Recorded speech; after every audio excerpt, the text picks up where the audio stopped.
Testing 1 2 1 2.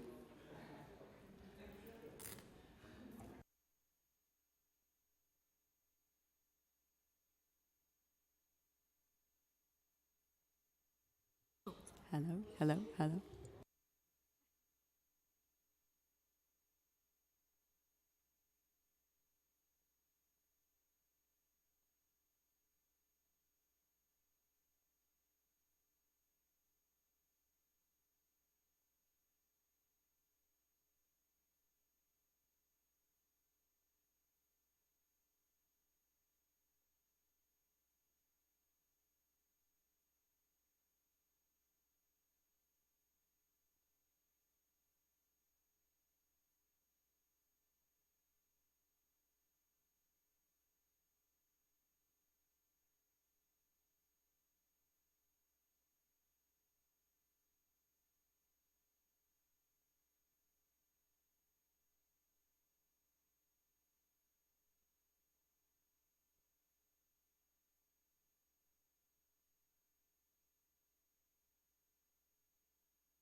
Good afternoon, and welcome to the hybrid hearing on Parks and Recreation.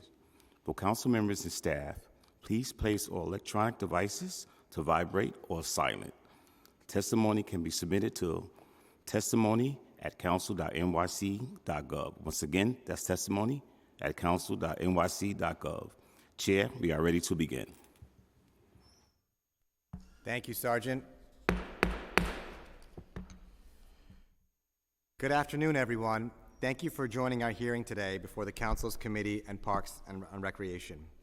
First, I would like to acknowledge my other colleagues who have joined us so far today, Councilmember Linda Lee, Councilmember Bob Holden. And are there any others joining virtually? No, right? Okay. No. All right. And we'll announce more as they come in. I'd like to first begin by reading an opening statement. Good afternoon. My name is Shekhar Krishnan. I'm the chair of the Committee on Parks and Recreation in our New York City Council. I'd like to welcome everyone who has come to participate in today's hearing on a crucial topic: how we can better maintain and enhance our city's tree canopy. The benefits of well-maintained trees are obvious. They improve water quality by filtering and diverting stormwater runoff, filter high-frequency noises, provide habitats for wildlife, mitigate the urban heat island effect, foster stronger connections with nature, keep the air cooler in warm weather, and provide better air quality by reducing the presence of many air pollutants. There are approximately 7 million trees in New York City, representing a tree canopy that covers approximately 21% of the entire city. The New York City Parks Tree Map has calculated some of the benefits that I mentioned before and found that, for example, each year, trees were responsible for intercepting 1 billion gallons of stormwater, conserving 649 million kilowatts per hour of energy, and removing 1 million pounds of air pollutants, among many other benefits. The most recent decennial tree census, completed by the Department of Parks and Recreation in 2016, determined that there are approximately 666,134 street trees located on 131,000 city blocks. The process involved in maintaining trees by the Parks Department has many facets. Briefly, the process includes a block-by-block pruning schedule, engaging nonprofit organizations to help plant, preserve, and protect trees, and an inspection process through the Park Inspection Program, or PIP, in which inspections on parks properties, including trees, are carried out routinely. Over recent years, the department's budget for maintenance has suffered ups and downs, as the pruning cycle had to be increased from once every 7 years to once every 15 years, and back once again to 7 years. With recent budgets, some of these funds have been restored, but issues still persist. For example, the 4 of the top 5 categories of parks-related 311 calls involve complaints about trees, including concerns over premature deaths to new trees, broken tree limbs, and sidewalk damage resulting from growing tree roots. Additionally, falling tree branches, many from trees that have been weakened due to severe weather, have raised serious concerns. Numerous incidents over the years have sadly occurred where severe injury and even death to bystanders resulted from being struck. This will be a major problem that needs to be addressed, as climate change is going to leave the city more vulnerable to more severe weather and storms, and city trees and the benefits we derive from them will increasingly be at risk if we don't maintain them in a small way. This all serves to highlight how crucial proper tree maintenance is to the quality of life and to the safety of all who live and visit this city.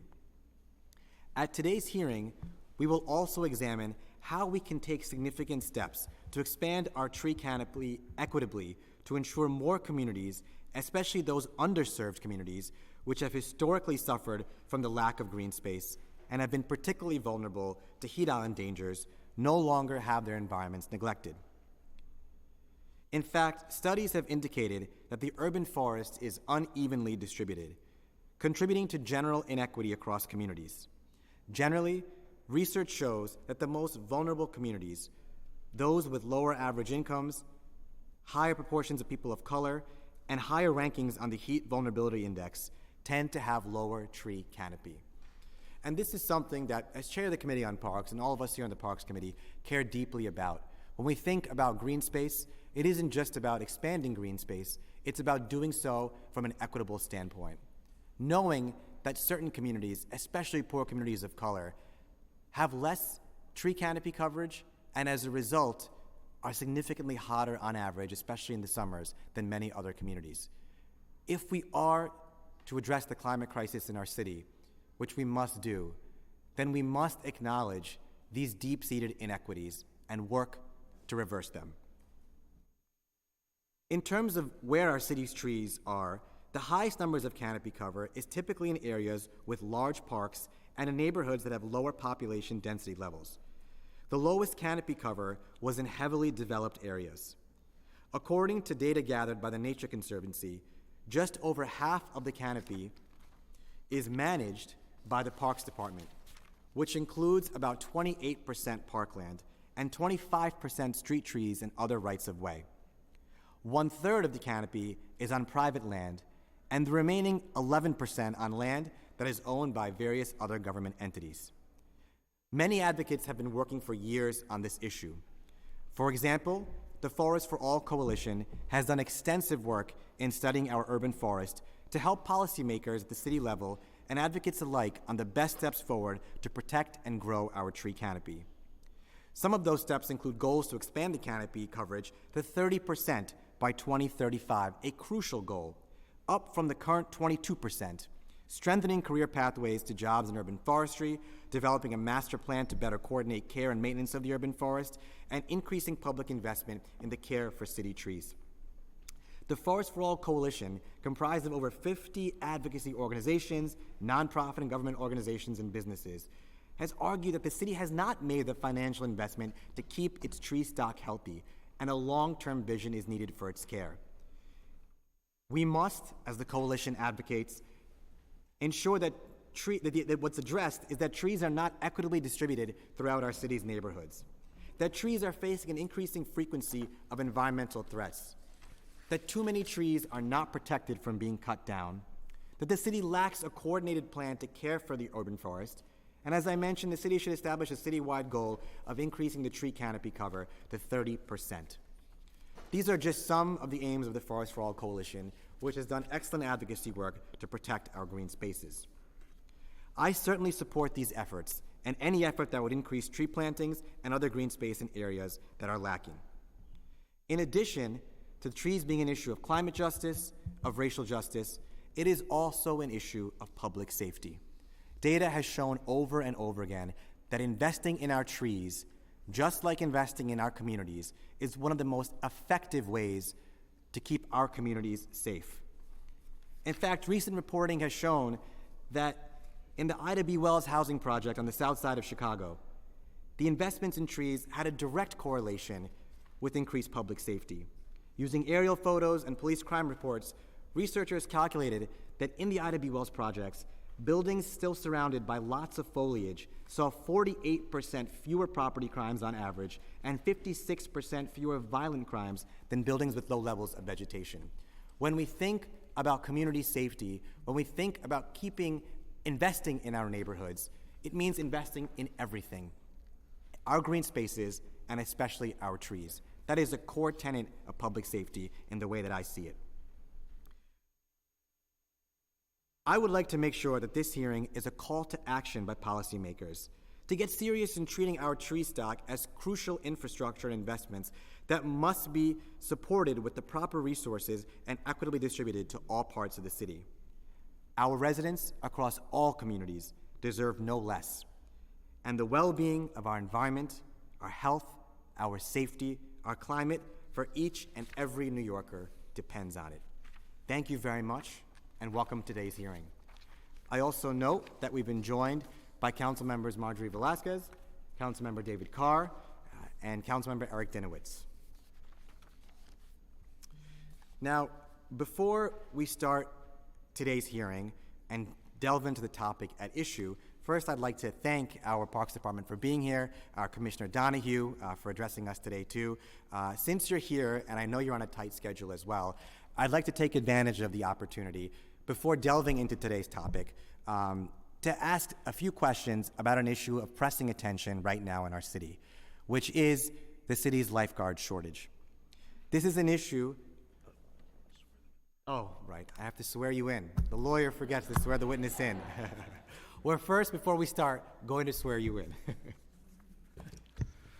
Thank you, Chair Krishnan. I'm Chris Sartori, counsel to the Committee on Parks and Recreation. Before we begin, I'd like to remind everyone, including members of the public who are testifying remotely, that you will be on mute until you are called on to testify, when you will be unmuted by the host. So please listen for your name to be called. The first panelist to give testimony today will be from the Department of Parks and Recreation. Appearing today is Susan Donahue, Commissioner of the Department, Jennifer Greenfeld, Deputy Commissioner for Environment and Planning, Matt Jury, Director of Government Relations, and Ben Osborne, Chief of Forestry and Horticulture. I'll now administer the affirmation, so I will call on each of you individually for a response. So at this time, please raise your right hands. Thank you. Do you affirm to tell the truth, the whole truth, and nothing but the truth before this committee, and to respond honestly to council member questions? Commissioner Donahue? I do. Thank you. Commissioner Greenfeld? I do. Thank you. Director Jury? I do. Thank you. And Chief Osborne? Yes, I do. Thank you. And now I will turn it back to Chair Krishnan. Thank you. Thank you so much, Chris. Okay, now that we've got the oaths out of the way, we'll return to the hearing. So, as I mentioned, before delving into the topic of today, Commissioner Donahue, I want to thank you for attending, and given the short time that you have, use the opportunity to talk a bit about this pressing issue we face regarding lifeguards and access to our pools and beaches. This is obviously an issue that's getting significant attention right now. Many have raised issues about the lifeguards shortage and the way that it's affecting safety and access to our beaches and pools, and forcing the closure of various swimming programs throughout our city. So I have a few questions on that note. And my first one, Commissioner Donahue, is just to know a bit more about what exactly is the current lifeguard staffing level, how does it compare to prior years, and what is the reason for the decline over these years? Thank you, Chair Krishnan, and good afternoon. I'm pleased to be here, and good afternoon to members of the committee. Thank you for your interest and support for parks in general and on this important issue. So as we all know, enjoying our beaches and pools is really a classic summertime experience in New York City, and I am so proud of our employees at the Parks Department who work tirelessly to make sure that millions of New Yorkers can enjoy safe, enjoyable, and cool recreational experiences at times like this during the summer when temperatures rise. I am pleased to say all of our city beaches are open, and as of today, we are also expecting to open all of our outdoor pools to New Yorkers next week.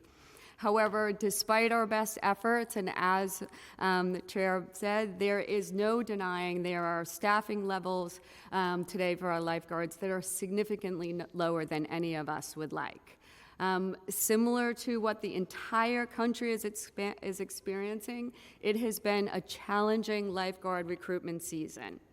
It is tough to recruit enough people who can pass our lifeguard requirements, and the pandemic continues to impact recruitment as well. This challenge, as we know, it's not unique to lifeguards, nor is it limited to New York City.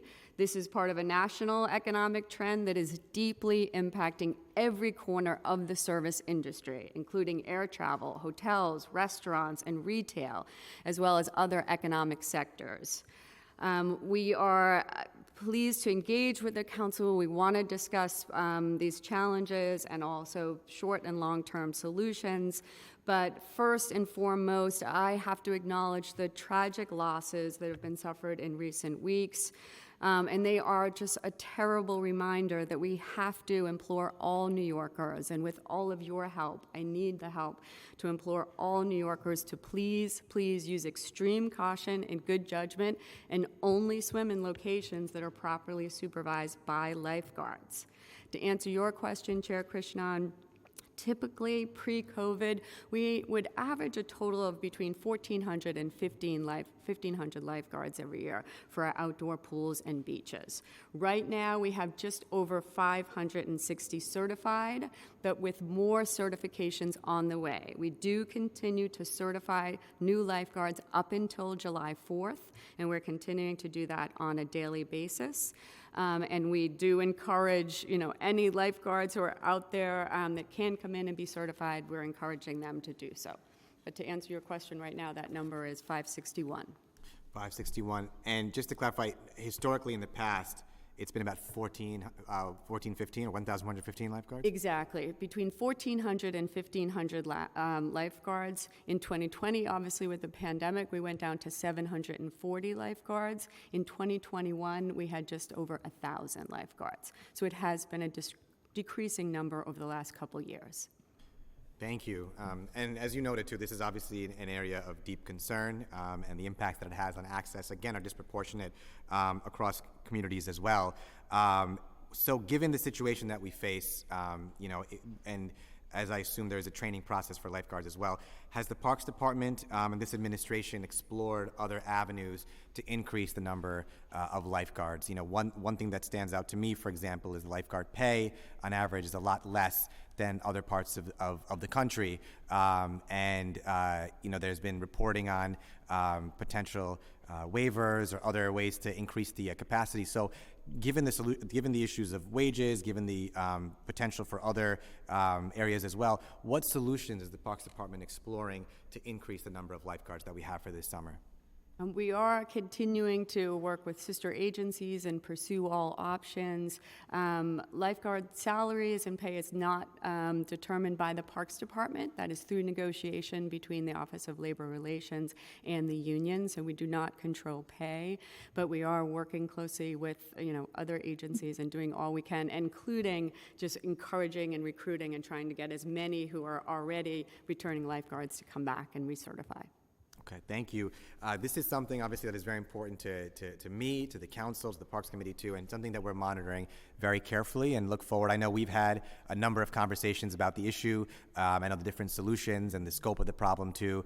And this is something that, many of us will be closely monitoring and keeping an eye on, and I appreciate us being able to continue having our dialogue, too, with you directly and with all our parks and our offices to ensure we address this issue and ensure that we don't face this crisis again, too, because it is something that obviously is having an enormous impact right now on all of us as well. So thank you. At this moment, too, I'd like to turn it over to Deputy Commissioner Greenfield for the opening statement.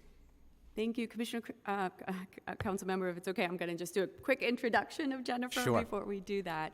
But thank you, and we will continue. I do so appreciate your support and the support of the council, and we will continue, obviously, to work closely on this important issue. But turning over to the task at hand, I want to say good afternoon to members of the Parks Committee and other members of the City Council. I'm Sue Donahue, New York City Commissioner of Parks. I'm pleased to be joined today by Jennifer Greenfeld, our Deputy Commissioner for Environment and Planning, as well as our Director of Government Relations, Matt Drury.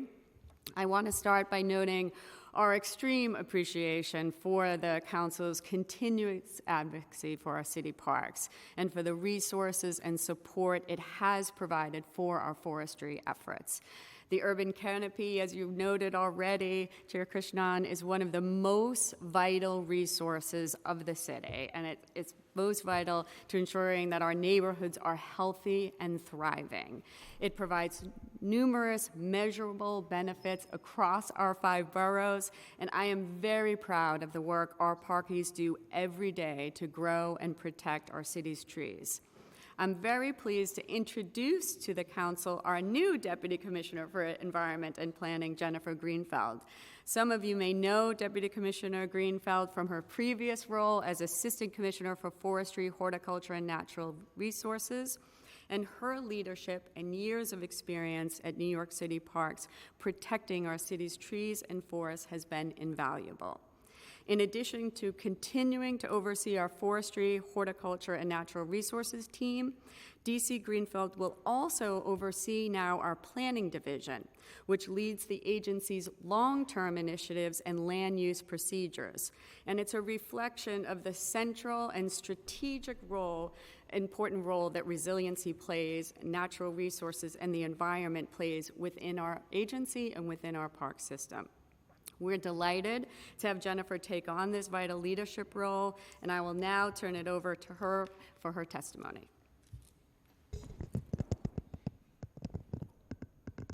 Thank you, Commissioner Donahue, for the kind introduction, and thanks to the Council for convening today's hearing on this crucial and, I might say, one of my favorite topics.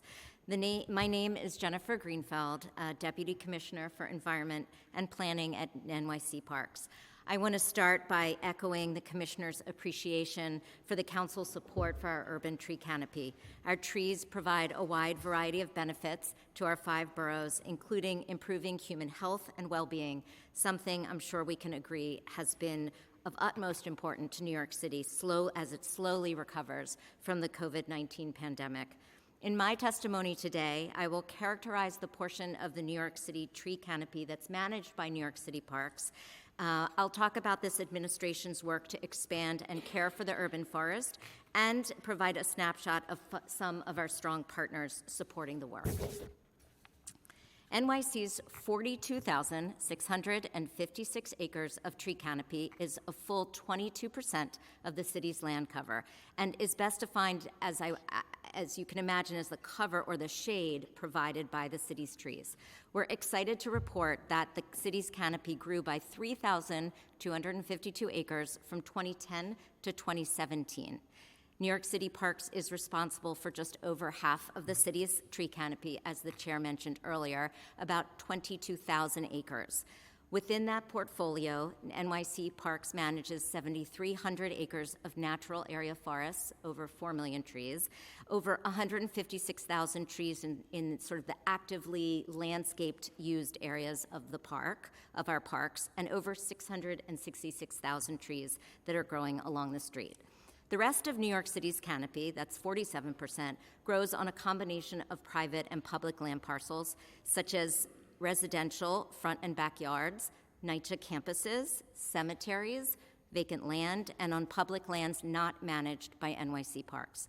This robust urban forest provides an incredible array of environmental, social, and economic benefits, which you already heard about, such as cleaning and cooling the air, reducing stormwater runoff, shading buildings, conserving energy by reducing heating and cooling costs, traffic calming, protecting city pavement from rain and sun, noise mitigation, increasing property values, and, as I mentioned before, human health and well-being. Most of the trees under Parks' care are in natural forested areas.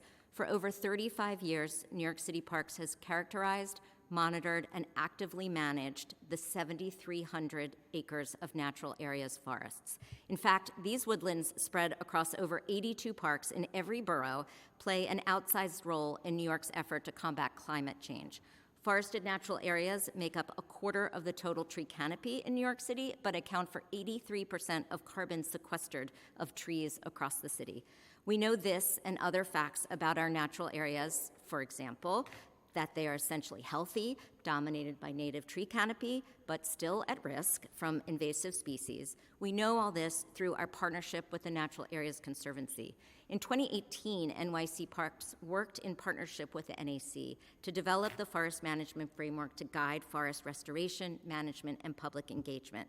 Thanks in large part to the generous support of the City Council through the annual Playfair funding, Parks has cared for 2,200 acres of natural areas across 60 parks, including over 500 acres in areas that had not been cared for in the past 10 years. We've planted 100,000 native trees, shrubs, and herbs, producing much of this at our native plant nursery at the Greenbelt Native Plant Center.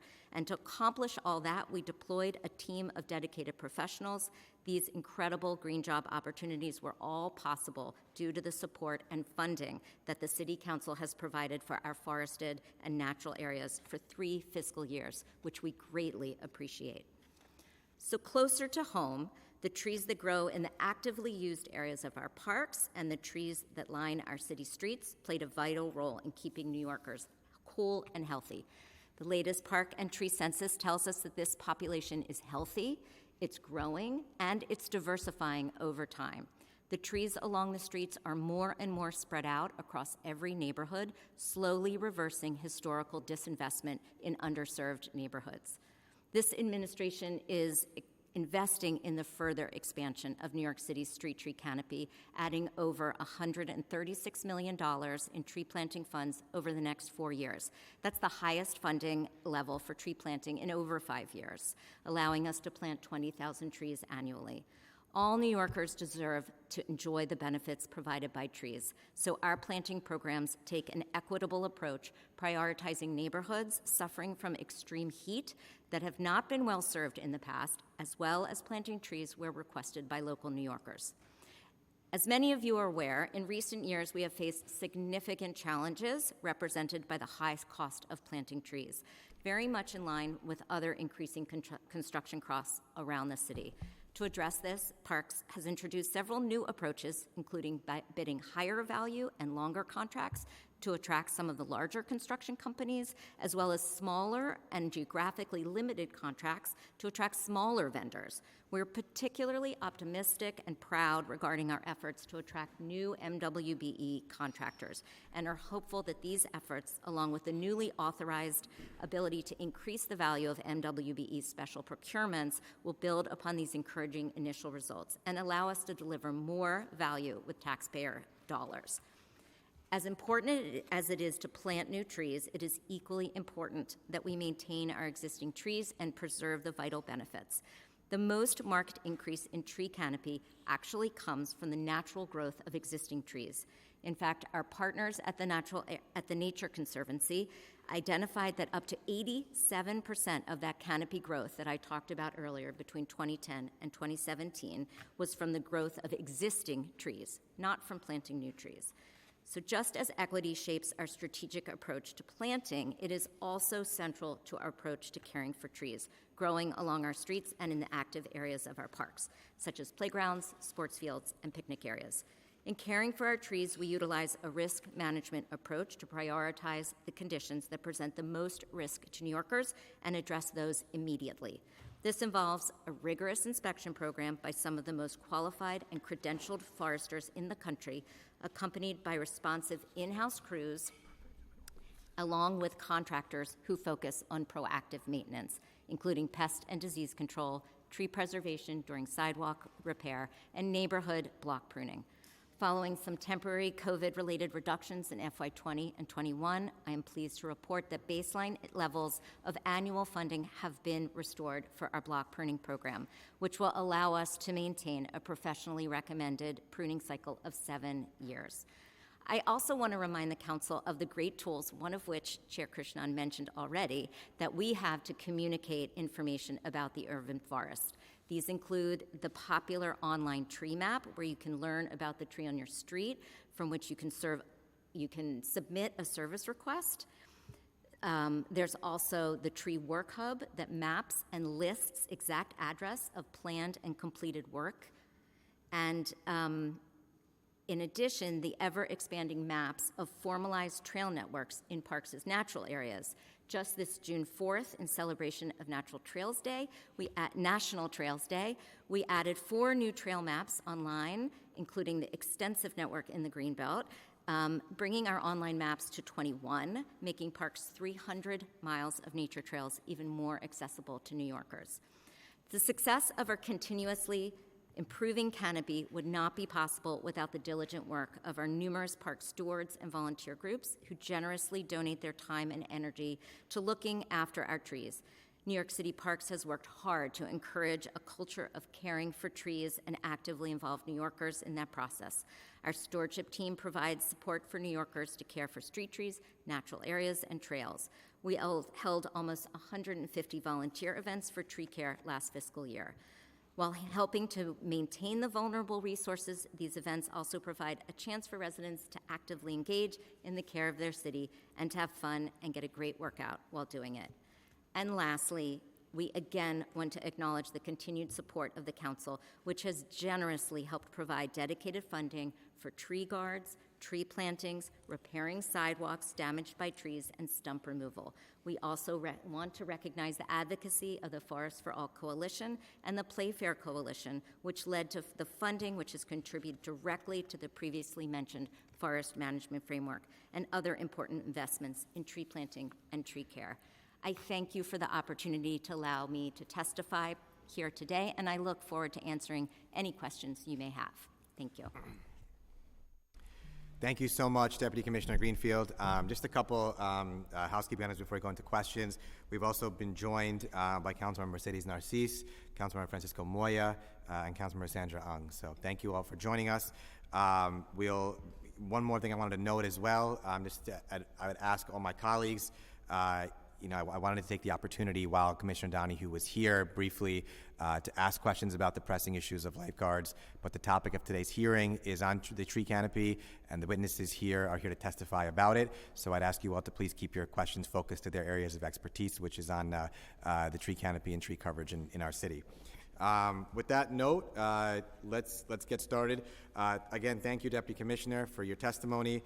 My first question for you all is what is exactly the Department of Parks budget current allocation for overall tree maintenance for the current fiscal year?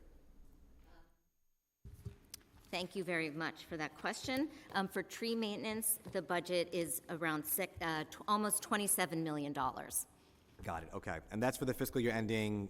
Starting this Starting July. on July 1st, right, okay. Fiscal year 23. 27 million, right? Yes. Okay, and I want to point out also that this is the largest Parks Department budget in the history of the city. So I am glad to hear that more resources will be allocated towards tree maintenance and coverage as well. That was something that was important to me to keep fighting for too. Now, I think some of our questions go towards understanding more the process of tree care in our city. And so when it comes to pruning, how much pruning is done by parks in-house versus using contractors? Thank you very much for that question. About 70% of the pruning is done by contractors, the rest by our in-house crews. And give me 1 second. I know the number of trees that we've pruned over the year. It's around 70. Somebody have that number? I can get that to you, the exact number. Sure, it'd be helpful Thanks. to know. And I just wanted to revisit the question about the funding for tree maintenance. Does that include capital funding too, or is that just expense side? No, that's expense side. It includes pruning, removals, pest and disease control, and the sidewalks program. Okay, and how much on the expense side? I mean, on the capital side? On the capital side, so the apologies, but you had asked about about tree maintenance Tree funds. maintenance. So our tree maintenance funds are all expense. Expense. The capital funding is for tree planting, and there is, in past years, we've had trees and sidewalks. And how much, sorry, was budgeted for capital? I know I asked about maintenance, but also on the capital side, how much do we have this fiscal year for capital on the trees? 1 second, let me find out. Sure. The tree planting is thank you for that question. It's $44 million this fiscal year.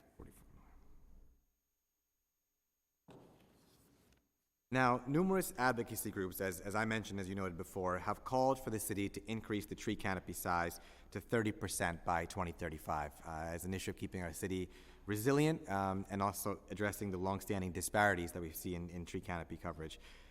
Is that feasible? And has the Department of Parks and Recreation given thought to how that goal or any increased canopy size could be reached? We'd love to hear from the agency on their perspective on this.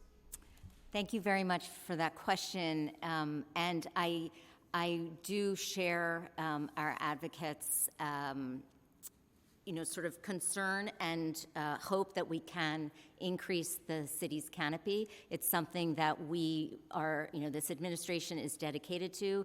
The mayor budgeted, funding for us to be able to plant a full 20,000 trees every year for the next 4 years. So we're really excited to be able to do our part to increase tree canopy, both by new tree planting and by caring for our trees. And yes, we were actually quite engaged in the studies that the Nature Conservancy did. You all, I see, have a copy of the report. It's extremely well done and well researched. They took advantage of a lot of data that we've collected over time with support by city funding to look at canopy across the board. And there is potential to increase canopy up to 30%. The timing is very aggressive, but there is absolutely that potential. And it's really a question of where it can go. And we're, of course, very focused on our sort of jurisdiction at parks. And so just to give you an idea that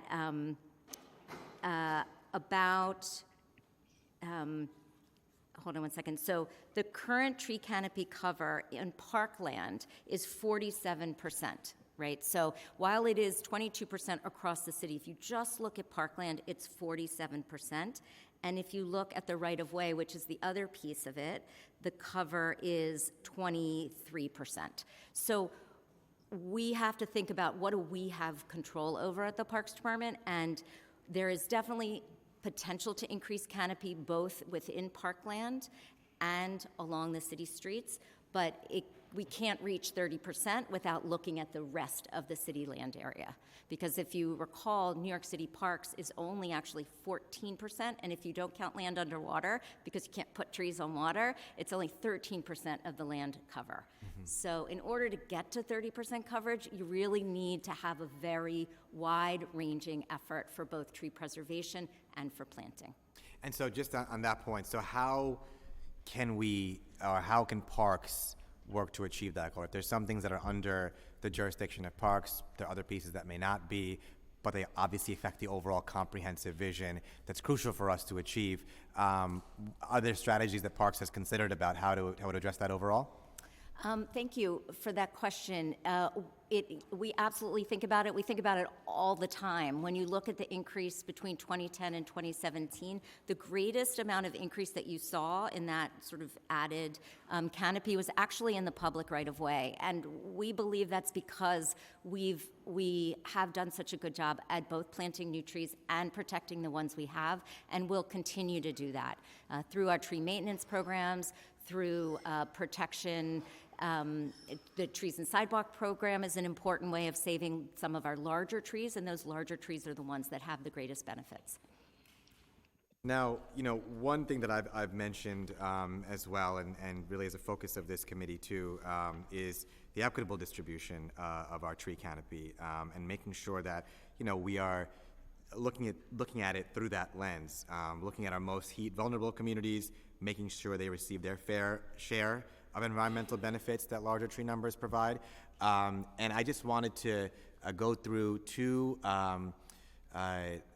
charts or maps of data that our Council Parks Committee staff have put together that are just very powerfully convey how these inequities play out. And so I don't know if it's on the screen here, but I'll do my best to describe it as well.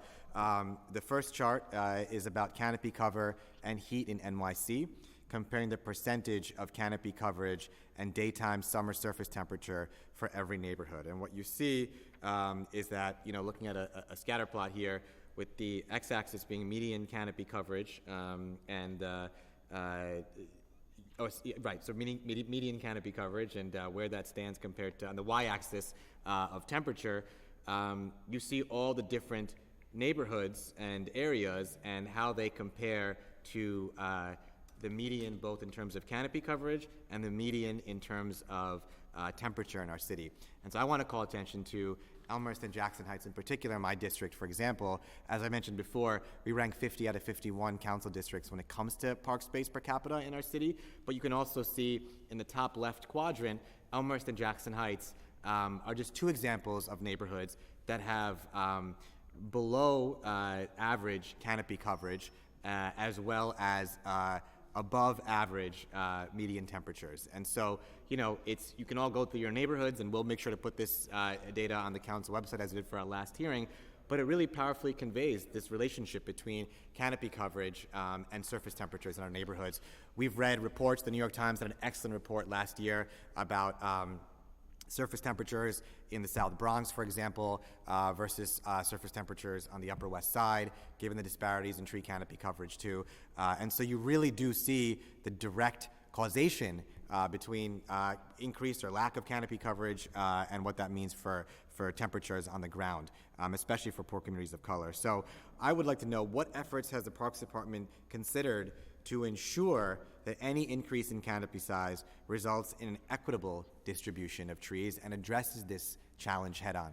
Sure, thank you for that question, and I certainly share your concern. Equity is an extremely important part of this administration, and we are always thinking about how we can do the best job and a better job at providing our services equitably across the city.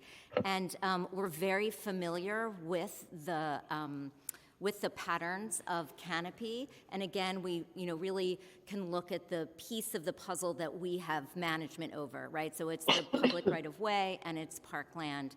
And a lot of the rest of the canopy is really driven by land use decisions, historic disinvestment, and in fact, biological considerations. For example,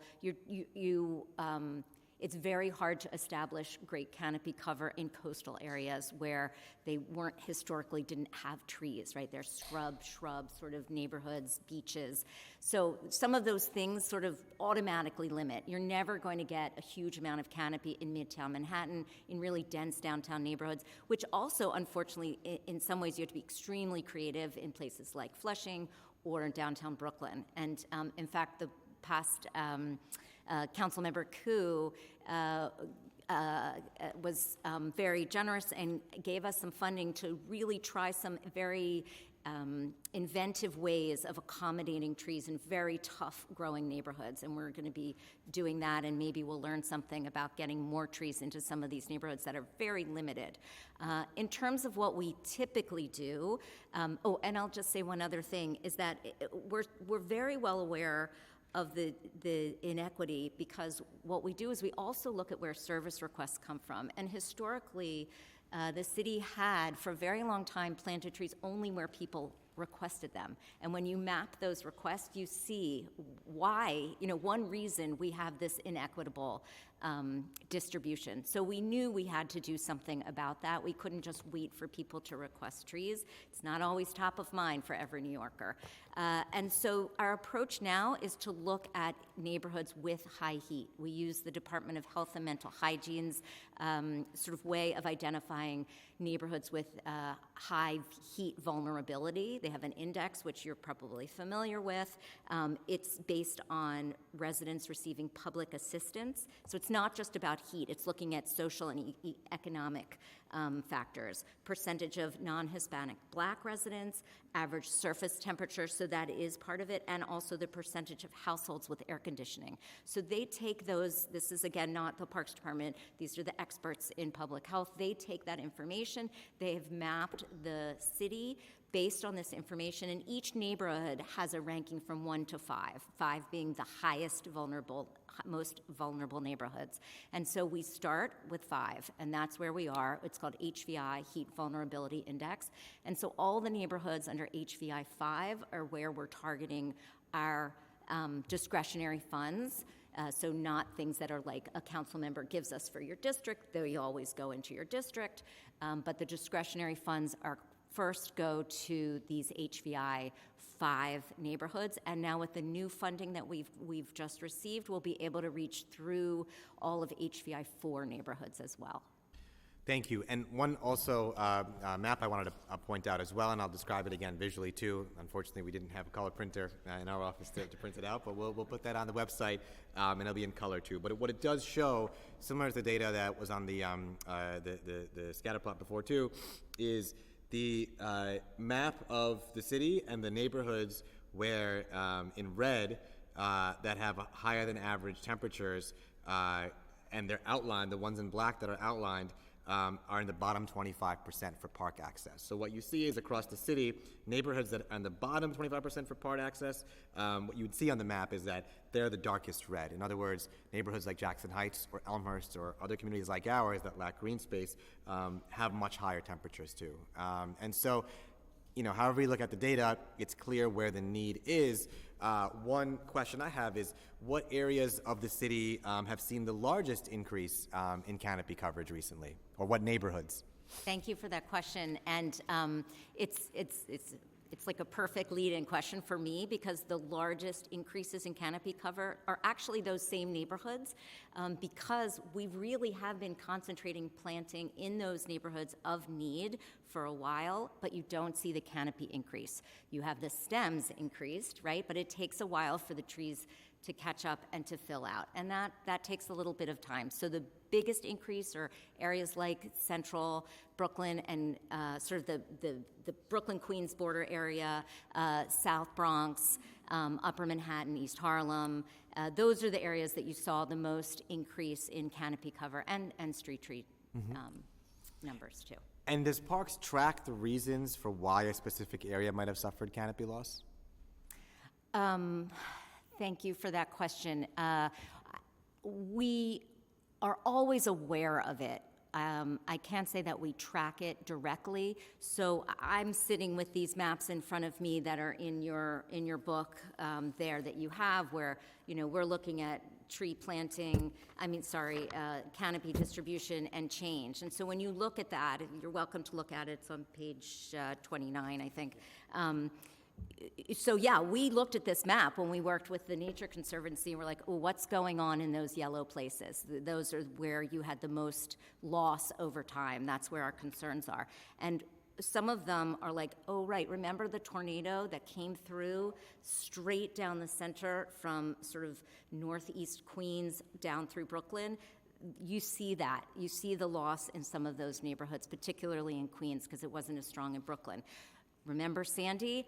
That's where all the loss is, around Jamaica Bay in southern Queens. So we do know that. We know why there's been loss in a lot of these places. Do we track it neighborhood by neighborhood, street by street? It's difficult to do that because there's so many factors, but when you look at the trends, we know what's going on. And the city has zoned a few areas in the Bronx, Queens, and Staten Island as special natural area districts where restrictions on privately owned trees are enforced. Has the department, along with other agencies, considered the benefits of expanding SNAD-type restrictions in other areas of the city to really make sure trees are protected? Yeah. Thank you for that question. So you may know the SNAD program is managed and by the Department of City Planning, so I'll just have to defer to our colleagues at the Department of City Planning to provide information on the potential for either expanding or strengthening the SNAD regulations. They don't apply to city parks, so it's really within the Department of City Planning's sort of jurisdiction. And what requirements and qualifications apply to tree maintenance contractors? For example, are they required to be certified arborists? Thank you for that question. They are required to have a certified arborist supervise the crews. They have to have an accreditation by the Tree Care Industry Association, which is essentially an accreditation that demonstrates their commitment to safety. They have to have electrical hazard awareness training to work near wires, and they have to have at least 3 years of experience of the type of work that they will be asked that they will need to do. And how many arborists does NYC Parks have on staff as employees of the Parks Department? Thank you. So just one clarification, arborist isn't actually a city civil service title. So, I can tell you we have about 70 some in the forester title people and 116 in the climbers and pruner title. Now, of all of that group of people, plus some more, there are 97 certified arborists, and there are 80 people who are tree risk assessors or track qualified. So I gave you a little bit about their civil service title and their credentials. And the International Society of Arboriculture is very protective over their information. They're the credentialing group, but I can pretty much tell you I don't think there's another city that has that many people working for them who are certified arborists and track qualified. And one thing we spoke about before was how I think the stat was 4 out of the top 5 311 complaints were about trees. So how are, and that was an interesting fact to me, but a very significant one. So how are 311 complaints regarding trees treated? If a tree was just pruned 2 years ago, does the complaint have to wait until the next pruning cycle to be addressed? Thank you for that question. We absolutely, making sure we respond to requests that really present a risk to the public is very important to us. And the things that we look for is that the direct answer is no. We look at each individual service request for what that service request is telling us. We're looking for keywords like hanging limb, trees down, split wood, blocking traffic signs, leaning. So it doesn't matter when we looked at your tree before or if it was block pruned on a regular pruning cycle. If one of those keywords is there, we're going out to inspect that tree. And just backing up for a second, because I do feel like this is something that, it comes up a lot, which is, what is the cycle overall for addressing trees and tree maintenance? Many of us have seen that it can take a very long time, that there is a categorization system that Parks Department uses for trees. So I'd love for people to speak a little bit about, what the cycle is and why it is that way. Sure, thank you for that question. Obviously, we take tree maintenance very seriously, and the absolute priority is risk and safety for the public. So the way I look at it is that we have a system of care, inspection, and responding to requests and work, and they're multi-layered, and not everything on each one on its own doesn't do the full job. So yes, we have a 7-year pruning cycle, and yes, it's true that some trees need attention in less than 7 years, and that's why we do other things in addition. We have anytime we pick up service requests and conditions as we're driving around, create inspections and work orders. We take service requests all the time, and as I said before, you don't have to wait for the next cycle for us to inspect it. We have supervisors in our parks looking at trees. We have the inspection program, which you mentioned. They're all looking at trees, and all of this is sort of feeding this information to our professional staff to then decide to inspect the trees and then determine the level of risk that they pose to the public. And it's a very quantifiable process. We've adapted from the International Society of Arboriculture, from ISA, Tree Risk Management Program, that helps us sort of triage and determine which ones we need to get to the fastest with the best resources we have. And is there currently a backlog of tree complaints that need to be addressed? There are, thank you for that question. Let me just give you a sense of what we look at every year. Not counting tree planting requests, we receive on average, this is sort of a 5-year average, 80,000 service requests a year for trees.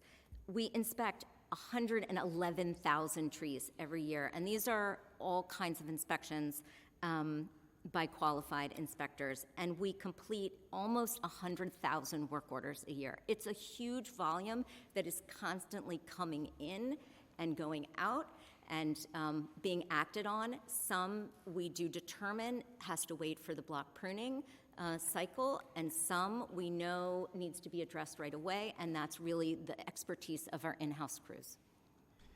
Did the latest tree census count the number of dead trees? If so, how does that number compare with recent years?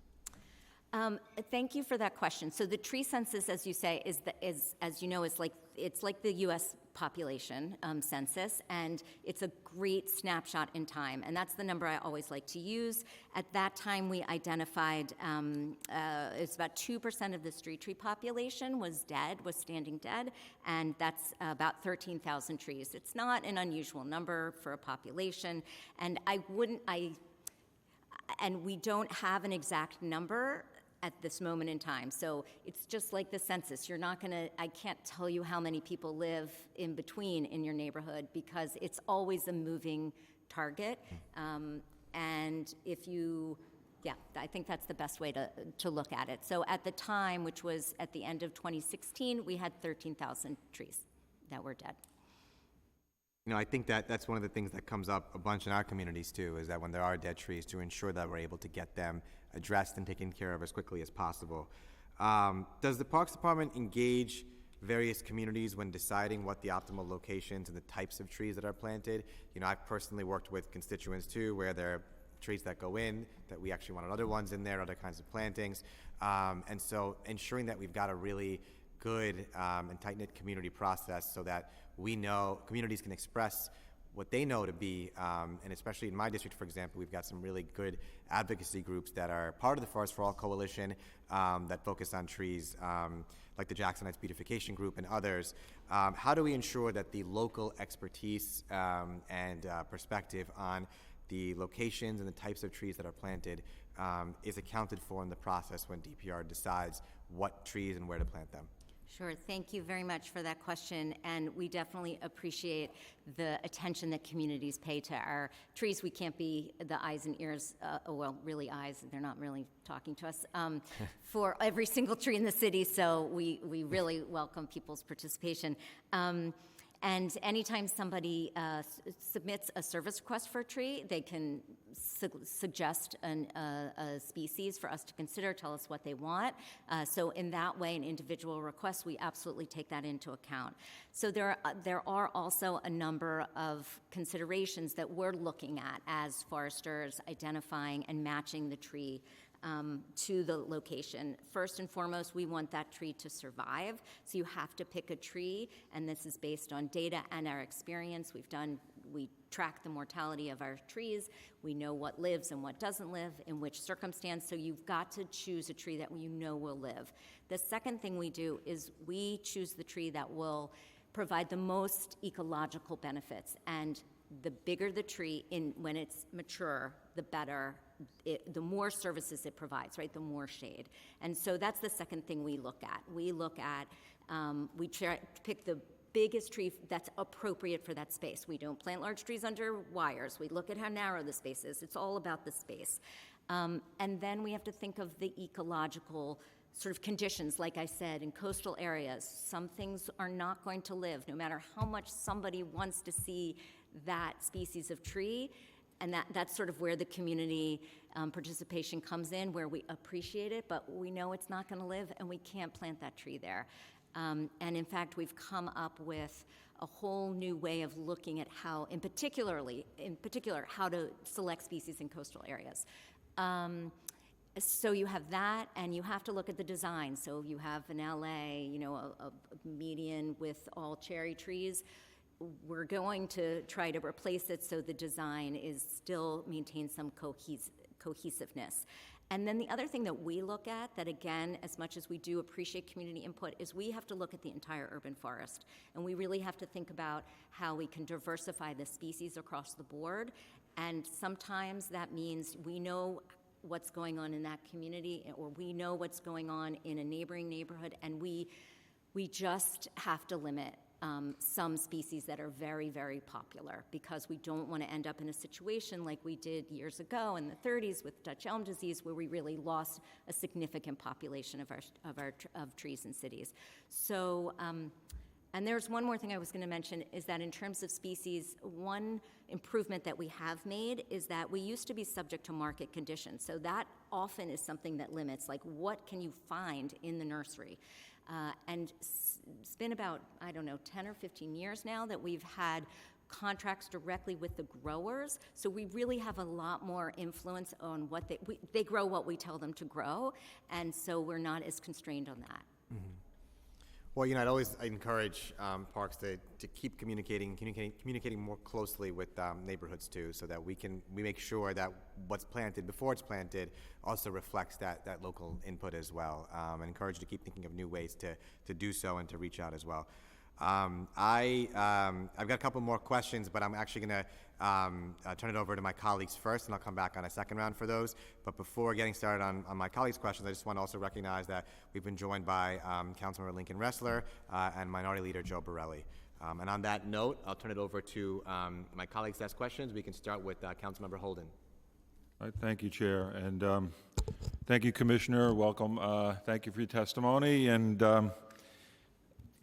just for somebody who's been around in civic life and working with parks since the 1980s, I've always felt that the parks is their own worst enemy in planting trees. And I'm going to tell you why. You mentioned one of them, where in the 80s and early 90s, we had to have homeowners fill out a form if they wanted the tree in front of their home. And if they didn't want it, it wasn't planted. And I always was against that. I said, this is not their land, by the way. It's the city's. The space, the strip at the curb is the city's space. And it's really for future generations too. Where, when we plant a tree, it's for the next homeowner on that block or residents in the future. Otherwise, we wouldn't get anywhere. So we did have residents, and the Parks Department kind of followed that until sometime in the mid-90s when I said, enough's enough. I'm going to survey and put in requests, even if I have to do it for my organization for that particular property. And we got hundreds of trees planted. However, they didn't plant them correctly. They boxed them into smaller spaces, and then they bricked in front of my house. They planted a beautiful flowering pear, and then just put cobblestones around the whole thing, and it couldn't get water. So I would have to water the heck out of it to get any water in there. In hindsight, I should have picked it up, but it died within 4 years. And it's been dead for 4 years. And I still have a stump in the ground that I can't get removed as a council member. It's unbelievable. Homeowners face the same thing. In fact, it's going to be double the weight. I have tree stumps everywhere. So whatever we're doing with trees, historically, we failed in the city of New York. We planted trees where they shouldn't have been planted, or they should have had more space. They should have had more ground, soil, rather than boxing them in. And we planted the wrong ones often, too. So I just don't get it why we keep making these same mistakes. I see it's better now. Maybe that's, to you or a testament to the Parks Department. They figured it out a little bit better. But then I asked the previous commissioner, I said, I have spaces that require smaller trees because they're smaller footprints. And so couldn't we don't we have a program that we could plant smaller trees that won't grow that large, but they would look nice and they would offer people love trees. I mean, most people do. And I haven't really gotten a definitive answer on that, but I do think that it has to do with the price of trees, because it's gotten out of hand in the price to plant one particular tree. I think it was $3,600 at one point. I don't know if it's still that. What was that? Yeah, is it 3,600? That's the average. Yeah. Oh, so that's outrageous, and so that's why I brought up to the commissioner that let's do a pilot program, and I think you're considering it, where it's done in-house, that we could hire more people in parks that, you know, 1% would be a great idea. That's what we wanted. We didn't get it, but, we need to get it. And if we hired people to plant trees and gave them a salary, gave them benefits, and, they could maintain it, and they're not going to plant trees year round, so they could maintain the trees in the off seasons when they can't plant. So it seems like a viable, rather than getting this extorted price of $3,600 to plant each tree, and then it still doesn't, and we still don't maintain the ones we have. Because we had a recent windy day in my district, and I lost dozens of trees, and to the form of like they're split in half. And then every tree that comes down, or every part of the tree that comes down, you can see rot inside. And I had microbursts in my neighborhood because we're 100 feet above sea level in my district, most of the district. We've had storms. We had everything. I had tornadoes years ago that we, a microburst is a downward tornado, and we lost thousands of trees then, and we never recovered. And again, if my neighborhood is going to be put on the end of the list because we do have a decent tree canopy, it's just we're going to spin our wheels. So I'm putting extra money into my budget to try to get the stumps removed, try to get the trees pruned. But if you go into Juniper Valley Park right now, you'll see a tree that was cut in half by just a windy day. And you can see the tree was lopsided. You could see it should have been pruned. And I think in parks, especially where a lot of people congregate and a lot of people use, we need to give that a priority to prune those trees, because they can kill people. They have killed people in the past when they come down. So, sorry, 1 second. Just the trees that we're seeing that we really can't take care of. So planting 20,000 trees is a drop in the bucket, I think, in a particular year, considering all the storms we've had in the city of New York. So we have to fight to get more money for the trees, but we really have to do a better job in taking care of the ones we have also. Thank you. Thank you, Chair. Next, we've got Minority Leader Borelli.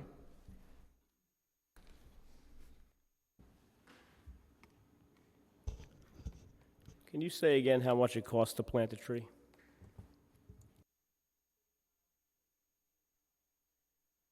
Sorry, citywide, it's $3,600. In Staten Island, the average is considerably less. I'll get that for you. Do you know how much it costs to plant a tree by the city of Jersey City, just across the Hudson River?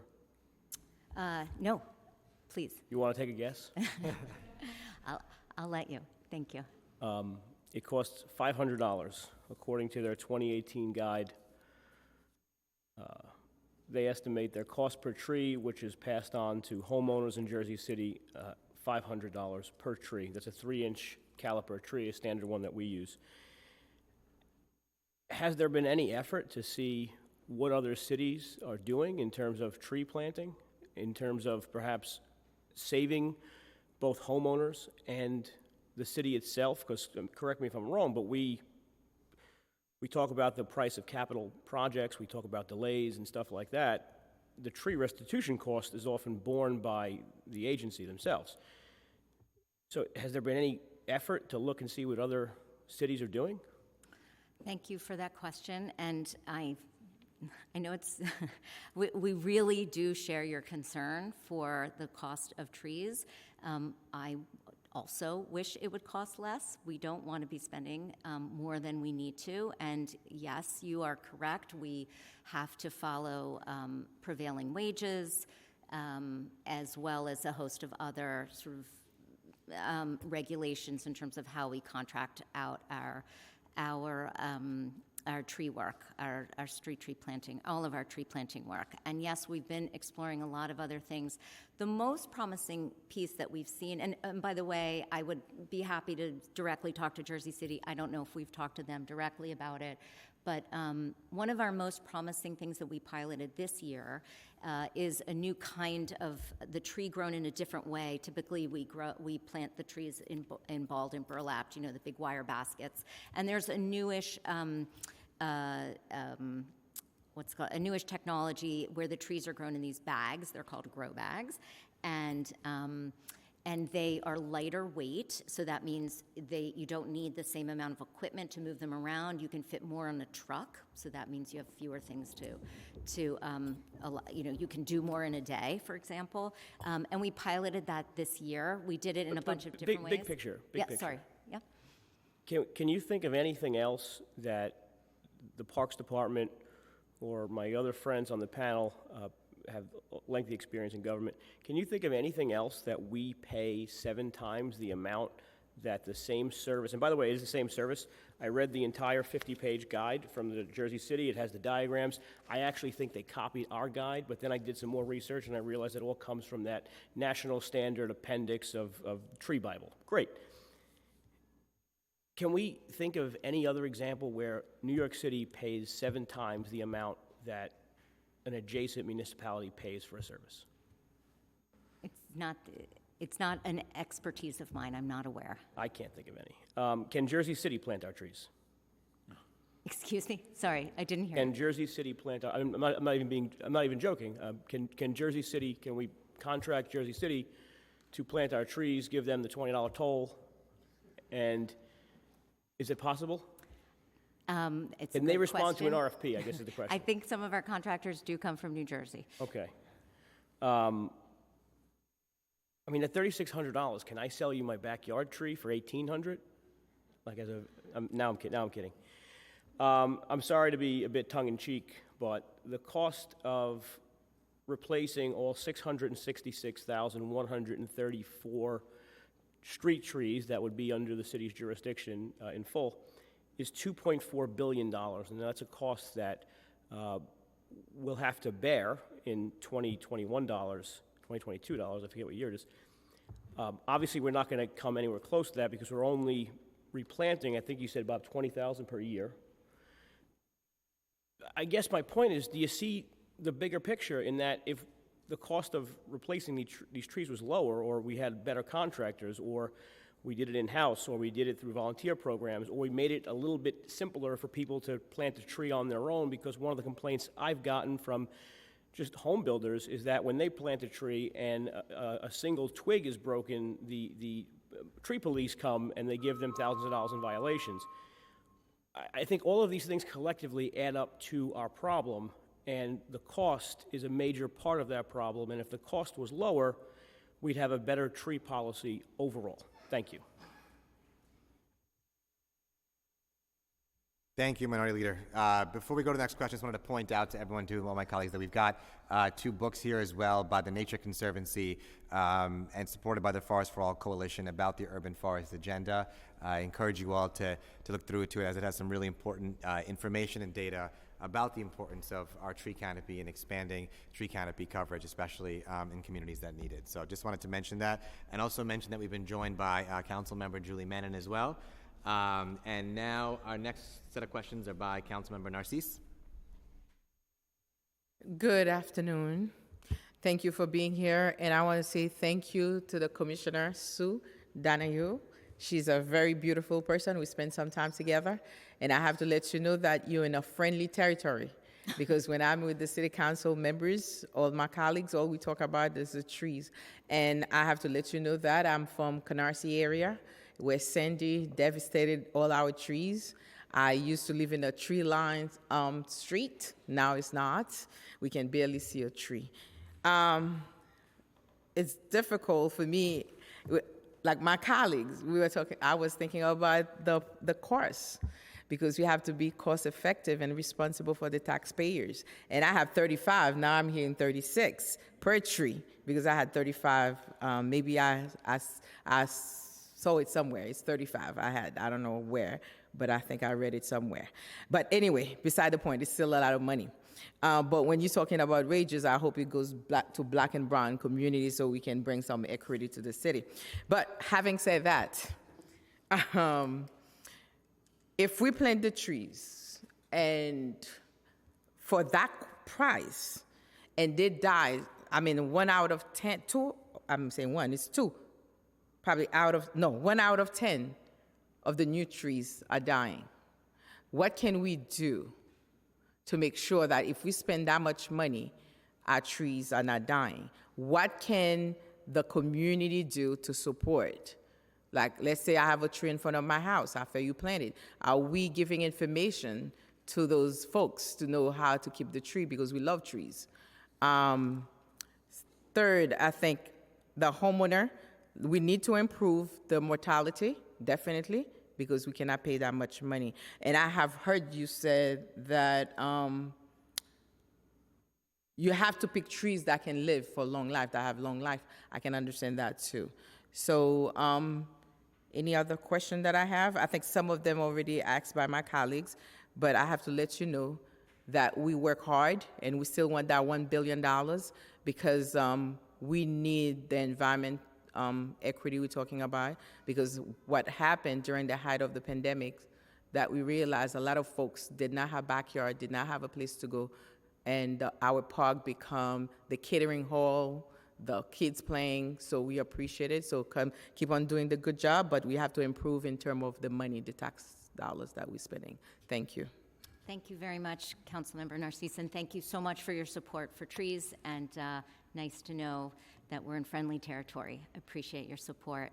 And I believe one question you asked was about what to do if when you see a newly planted tree that's not surviving, and those trees are under guarantees. So as soon as you see it, we really encourage you to call 311 and report it, so then we can make sure the contractor is held responsible. We do also inspect everything before they're let off the hook for the guarantee, but please let us know if you see it, so we can get the contractor to replace it in it would be in the next planting season.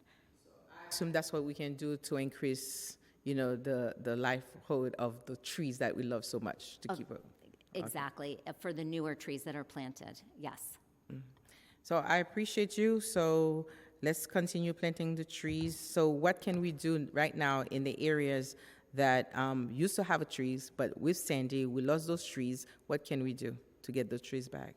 Yeah, thank you for that question.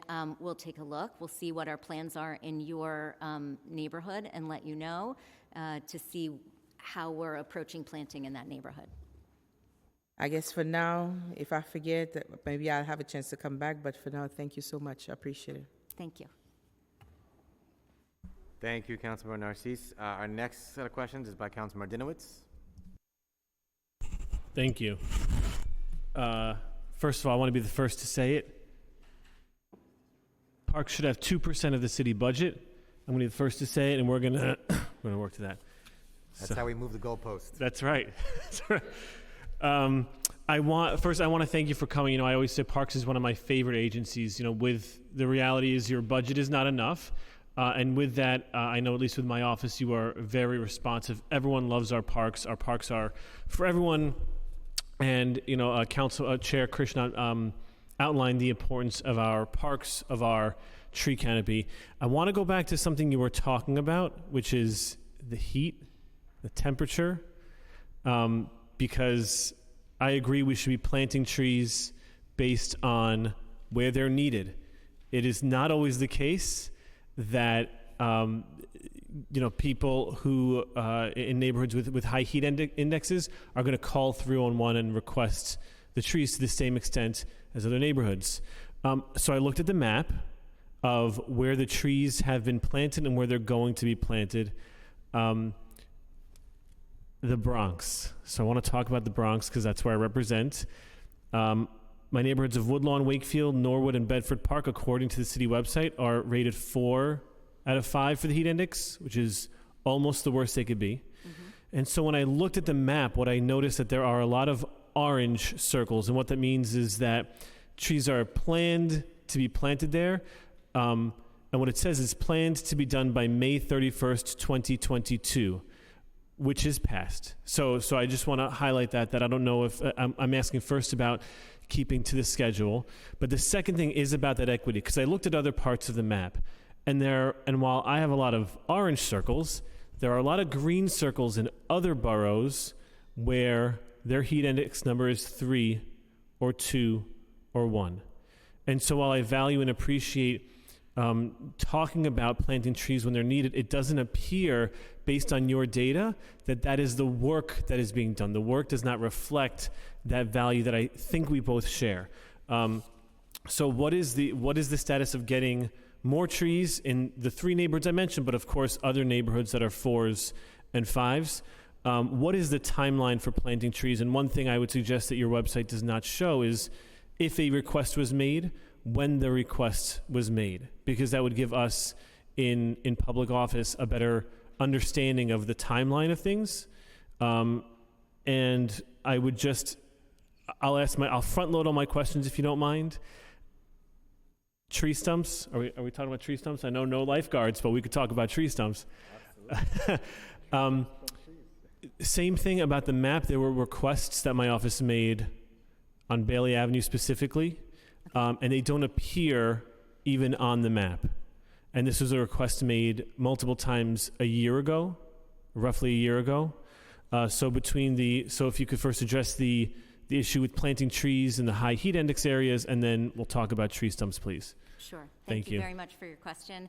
I appreciate the attention to trees and your support for trees at parks. Okay, let's see if I can start with the planting.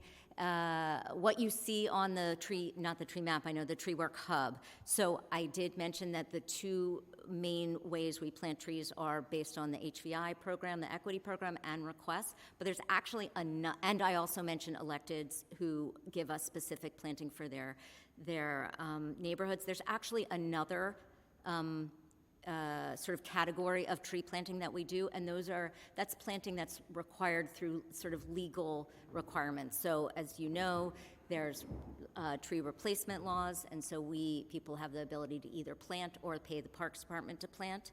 So those trees we plant, and it doesn't matter whether they're an HVI or not, we plant them where the tree was removed, as well as trees for new buildings, right? So if for part of zoning, you're required to plant trees, and you could choose to plant them, or you could choose to pay us to. And again, we plant where that building was built, not regardless of where it is. So you may be seeing that pattern, and we're happy to kind of give you an idea of how it breaks down, but that's not money that's allocated by the city government. That comes in for a very specific reason from the private sector, and we have restrictions of where we can plant those trees.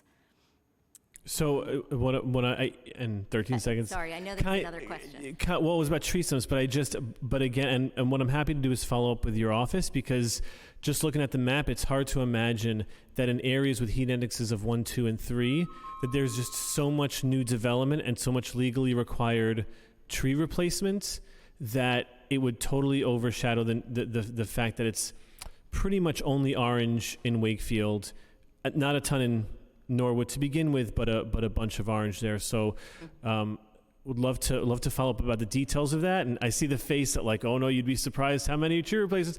But I want to be respectful of time, and if you could just help address the tree stump issue, that's we have like 312 pending tree stump removals, and the 4 that I asked for are not on the map. Not on the map. Will do. Thank you. Thank you. Thank you, Councilmember. Now, Councilmember Ressler. Wonderful. Well, Deputy Commissioner, let me congratulate you on your promotion. I had the good fortune of listening to you on Brian Lair some months ago and was very impressed. That was a fun series, and it's always good to see you, Matt. So thank you all for everything you do. Look, I love trees, as I imagine all of us up here do, and am as ardent a proponent as I possibly can for us to have more of them. I think we all understand the myriad benefits around the heat and around addressing extreme heat, around resiliency, around air pollution, around just combating the climate crisis altogether. Nothing is more important than us planting more trees. The problem I have is that every time I call the Parks Department, I'm told why I can't plant a tree, and why the answer, I get no every single freaking time, and I reach out with, I'm not shy, maybe I'll put it that way, as Matt can attest. So I have neighborhoods in my district where we've done a comprehensive mapping of every single location where we formerly had trees, where we don't have trees. I have community groups like neighborhood tree corps. So I represent Greenpoint and Williamsburg and Brooklyn Heights and Boerum Hill and downtown Brooklyn and Dumbo, in case you were confused. If you don't have us all memorized by neighborhood. That'd be for your next hearing. So how about this? Give some advice to an eager council member who is desperately trying to get more trees and who only gets rejected by the Parks Department each and every time they call. what can we do to successfully get more trees in our district so that when I run for re-election, I can say we have this number of additional trees planted in the 33rd Council District? Thank you very much for that question. What I think we should do is take a walk with you and look at some of these sites that we've rejected and talk about what we see when we're walking in the neighborhood and how we approach it. And similar to, I think, what Chair Krishnan was saying earlier is that there are things that we don't know when we're there, where we think, oh, it's not going to work here. But maybe you, as a local, you know your neighborhood better than we do. You may see things that we're not seeing. But I think it's really helpful to see it through our eyes. The utilities that we see underground, Dumbo, I can't imagine what's under those sidewalks. That's a tough one. So anyway, that I think is what I would offer to you. That we'll take a walk. And I appreciate that, and I know you're busy, so thank you for in advance for your visit to the 33rd. We look forward to it. We'll have some fun this summer. But in addition to just going for a walk, what else can we do to get more trees planted in our community? Like, how do we make it as easy as possible for the Parks Department and tee it up for you so that we can have a big, gaudy number of new trees in the 33rd Council District? Thank you. I would love to have a big, gaudy number of tree planting, get trees in the ground as fast as possible. In the 33rd Council District. Excuse me? Yeah, I think you missed the 33rd Council District in that part of your answer. Got it. In every council district. All of these there are a lot of great districts around the table. Equity drives our work, so, all council districts. It's letting us know. I think we're getting to requests as fast as we can. There were significant delays because of COVID. You've heard this before. There were delays because of the tree planting costs. We rejected, we lost a whole year basically because when the prices came in high, we did not feel comfortable. We didn't have enough information to know that we, at that moment in time, had no choice but to accept those prices. So we lost a year there. That was first, and then COVID came, and we do have a backlog. So I'm hoping... The backlog is in some ways separate and apart, although I'm disappointed that it takes so long to actually get the tree planted once approved. That is a serious problem, and if time permits, I'll get to those questions. But I'm still focused on the simple question of, how do I get more trees approved in my district? Is the only way to actually do it to have the deputy commissioner come walk around with me and for me to convince you that actually this spot works? Like, is that really it? I don't mean to be a jerk, but like, we want to work together and we really want more trees. We need more trees. This isn't like a fun thing. This is like the single most consequential solution to the climate crisis. So I'm being, I'm having fun, but it's not at all a joking matter. No, thank you. I understand. I mean, I take it all very seriously. It is my job. I have dedicated my career to this 100%. I don't imply otherwise. Yeah, no, I know. So I'm just saying I understand that you are very serious, and I do take it seriously. And the reason I suggest a walk is because I do have faith in the people who work for me, my staff. They're very well trained. They are following certain rules. And yes, maybe we're being a little bit too strict in some places, but maybe we can't get trees in our traditional way, and we have to look at alternatives. I appreciate that. I'll just say, we will put together a comprehensive list across the 33rd of every single location that we want to see a tree. And we would love to have as swift and open-minded feedback as we possibly can to actually come up with a comprehensive plan for our district to see tree planting improve. If I may, I would like to share what I think is a really promising thing that we've been doing in Jackson Heights. For years, we told people they could not replace trees in Jackson Heights. There are tree-shaded canopies, and streets are shaded by canopies, and as the trees were inevitably reached the end of their lives and died, people wanted to replace them. And when we went to mark utilities, the Con Edison lines were smack in the middle, running underneath the trees, and we don't do that anymore. Con Edison doesn't want us planting. So I don't know how those trees got there in the first place, but they were there, they were doing great. And for years, we heard from council members that this is unacceptable, and we agreed, but we didn't think there was an option. And just this last season, we worked both with Con Ed and using this new packaging of trees, these smaller trees.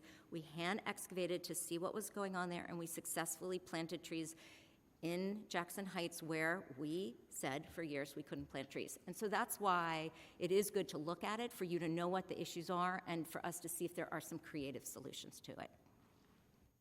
Thank you. Look forward to your visit soon. You're preempting my next question in a bit about Jackson Heights, so we'll come back to that. But thank you, Councilmember Ressler. Now we've got Councilmember Lee.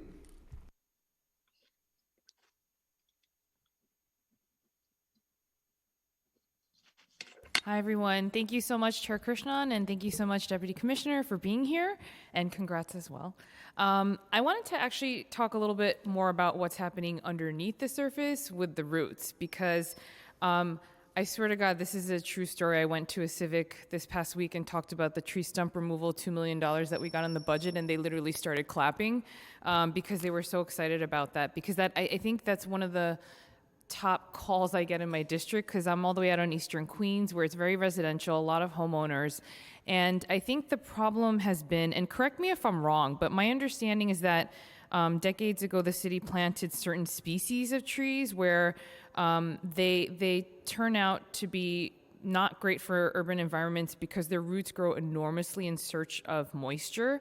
And what's happened is that they've punctured a lot of the sewage pipes that are part of the homeowners' properties.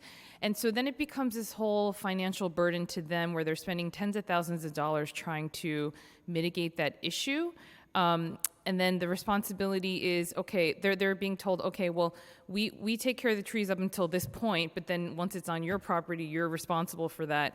And so I was just wondering, you know, and it does cause a lot of issues with the sidewalks. We have tons of sidewalks raising up.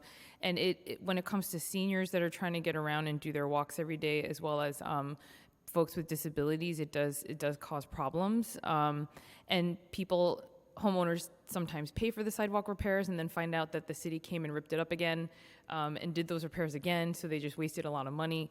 So I was wondering what the parks was doing to proactively identify and remove the trees before they cause those damages. I mean, I know pruning is probably a bit easier because you can see it, right? You can't necessarily see the roots. And so in terms of the inspection program that you were talking about, would that fall under this as well? Or how do you guys determine or check those issues as well? Thank you for your question. I'm trying to think how to approach the answer. We look at risk, essentially. We do consider risk to the public and look at tree defects and the safety of the tree in terms of the public. Now, I don't believe we take into account the way the tree has lifted the sidewalk. Because we do that when we are looking at trees and sidewalks repair, but not about whether we remove a tree or not.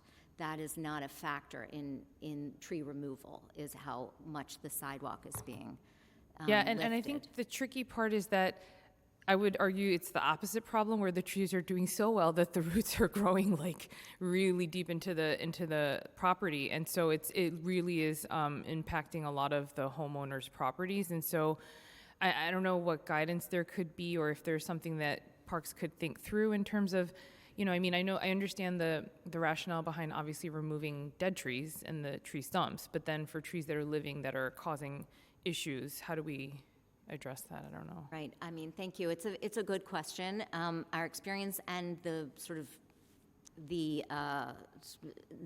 literature, the research shows that trees aren't breaking pipes that don't already have some sort of compromise situation.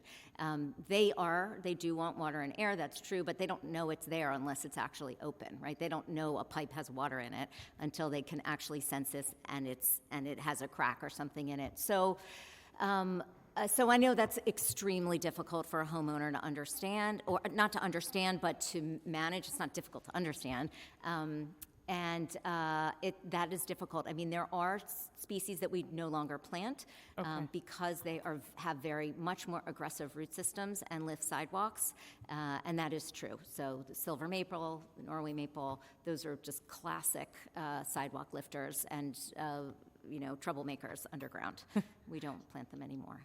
And quick question. I know that there's a tree and sidewalk program, and would that cover some of the costs or continue to cover some of the costs that the homeowners are facing with that? Or? Thank you. It does cover the cost for the repair of the sidewalk and the public right-of-way, but not okay. for any pipes that are underneath or piping that is within the homeowner's property. Okay, but still that helps with that issue at least. Yes. Okay, and I had another question on tree stump removals, but that's been asked already, so thank you. Thank you. Thank you, Councilmember Lee. Now I think we have Councilmember Carr. Thank you, Chair Krishnan. Just to follow up on my colleague's comments about tree species, right? So I have a number of these older species in Grand City, New York that uplift sidewalks, cause havoc with, underground infrastructure. And I agree totally with my colleague's train of thought, which I think is I'd much rather see the home of the homeowner protected rather than the tree. We can always go back and put a new tree there. That would be my priority, but I'll live to fight another day on that one with you. My question is about some of the more recent species that have been planted, I believe are technically referred to as self-pruning, right? A lot of them, the tree limbs are meant to naturally fall off. And while that may sound like a good savings, it does kind of burden neighborhoods like mine, which have a lot of overhead infrastructure, wires and whatnot. So even when they've been planted, in accordance with Con Ed wishes, or they've been around for a long time, these storms come through, limbs get damaged. My office calls and asks for tree pruning. We're told we have to wait for the block contract. We can't, it doesn't merit under Parks' assessment an in-house pruning. It's too large, it's too high up for the citizen pruning program. So I guess my question is, in terms of species that you're planting now, in light of all the storms we've had in the last several years, are we looking for species of plants that are not going to bend and break every time a gust of wind comes through? Thank you for that question. I definitely share your concern. We want trees to thrive and live and be safe. Those are our priorities. I'm not familiar with self-pruning as sort of it's certainly not a characteristic that we look for or even think about. There are, proven trees, and part of what we do look at are trees that have strong, both strong wood, so usually like faster growing trees tend to have weaker wood, so you don't plant a willow tree on the street, right? You think about a willow as a fast growing tree. It's good for stabilizing stream banks, and we don't plant things that have a weak structure, like we used to plant Callery pears all over, and their structure is very weak and they break apart, so they're not we don't plant them anymore. I don't know if that sort of addresses that. So we definitely do consider that when we're selecting species. It's the strength of the wood, and the structure to make sure it's Norway maple's another tree that just sort of we would never plant anymore for a host of reasons. So just to clarify and follow up, so we had a number of storms in the last several years from Sandy to present. I think there was a few summers ago, right before the pandemic in 2019, where we saw a number of homes that went without service for a long time in terms of energy delivery because of fallen tree limbs. What's the difference in terms of plantings you do today versus 10 years ago that are going to preclude that kind of event from happening again? Right, thank you for that question. I would say 10 years is too short of a time period because it's probably been 20 years since we've planted tall trees under wires. But trees live a long time, and they're still out there. So we no longer do that. Okay, thank you. You're welcome. Thank you, Councilmember Carr. Councilmember Menon. Thank you, Chair. So I just have two quick questions. The first is about salt tolerance. Has the agency considered salt tolerance? Because I know during Hurricane Sandy, a lot of trees were lost because they were not salt tolerant. Yes, we do. Thank you for that question. I mentioned we actually created a whole new coastal species list that takes into account salt tolerance based on what we learned with Sandy. London plane trees, we learned, we didn't really realize how terrible they were with salt tolerance, and that's why you lost a lot of them along the FDR. So are all the new trees then, they are salt tolerant? Only in the coastal areas are we really selecting for, all urban trees are tolerant to a lot of conditions, including salt, because we use salt on our roads. So that we've already done. One reason we don't plant a lot of maple trees is that they're very sensitive to salt, for example. But we're really looking at salt tolerance in coastal areas where we know there'll be sea level rise and they're subject to flooding. That's where we're really restricting. Okay. My other question is, where do the removed trees go? And will the administration commit to some type of sustainability program with the waste that is that is involved in terms of the tree removal? Thank you, and that's a really interesting question. We're actually working with a group to sort of experiment with wood reuse right now. I didn't have my... You guys heard me, but nobody else did. We're working with a company that's looking at how we can reuse our wood waste. I don't like to call it waste because it's not really waste. We did a study that started to look at like how we can, what's cost effective in terms of reusing a lot of the wood that we remove. So it is something we're definitely open to and looking at ways of accomplishing that. Okay, that's good to hear. Thank you. Thank you, Councilmember Menon. Councilmember Velasquez? Thank you, Chair. A couple of random questions just because everything started popping up throughout. I'm going to take it a little bit more beyond the species, the male-female ratios of plants, right? I am an allergy sufferer, and unfortunately, it's gotten worse and worse because of the amounts of male trees that have been planted. Can you tell us if you have the ratio of male to female and how it looks like per borough, per district? I'm on. Thank you very much for that question. I don't have that ratio right now. We don't select trees because they're male or female. The only ones that are really exclusively male and female are the ginkgo tree, and we do our best not to plant the female because that has the stinky berries. So other than that, we're not preferencing male trees, but I can follow up with you. But I definitely understand that allergies are a concern for people.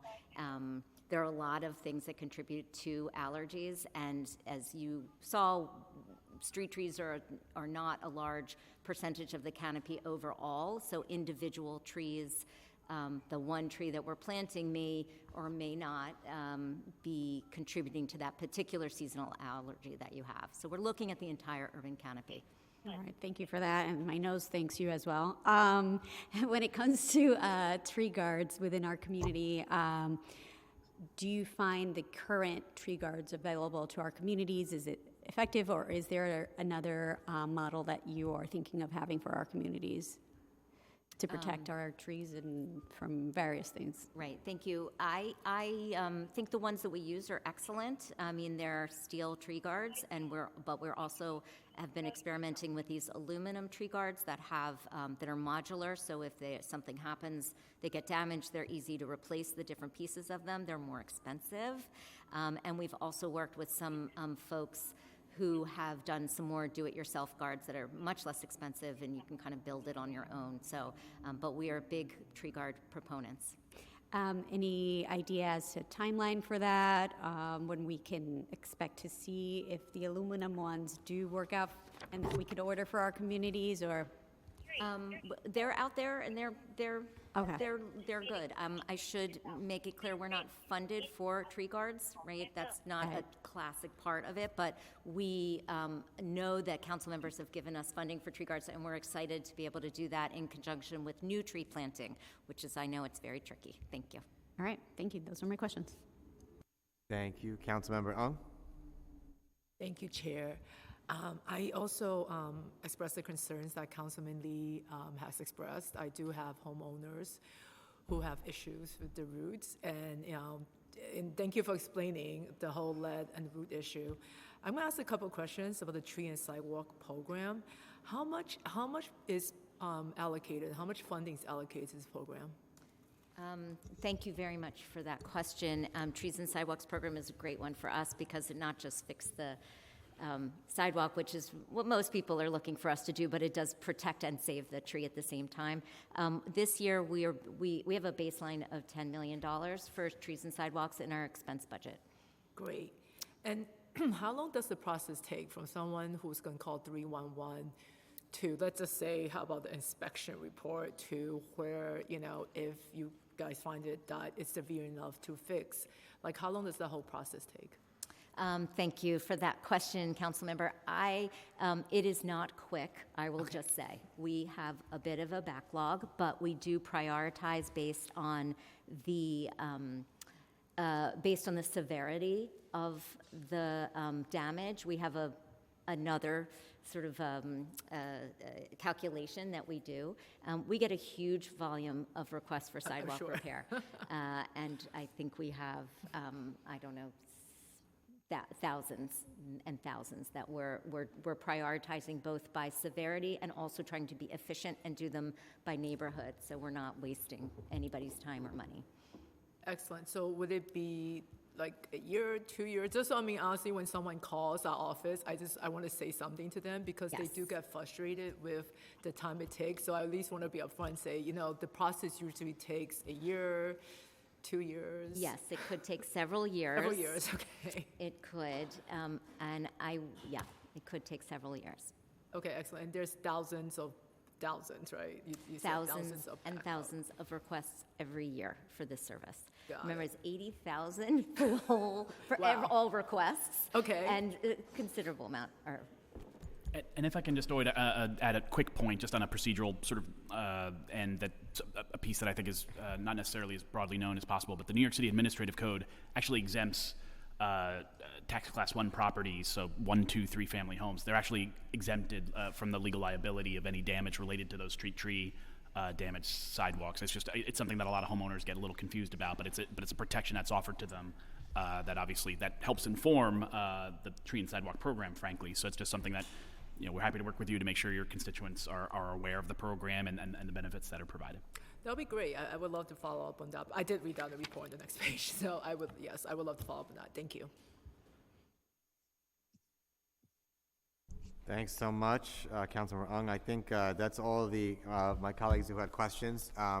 If no one else has a question, I just have a couple more for this panel as well. So one is submitted by another colleague, which states that a recent report by Just Nature NYC focused on nature-based jobs noted that the Parks Department employs 68 foresters and 120 climbers and pruners. Do you believe this workforce is sufficient to maintain the city's 690,000, give or take, street trees?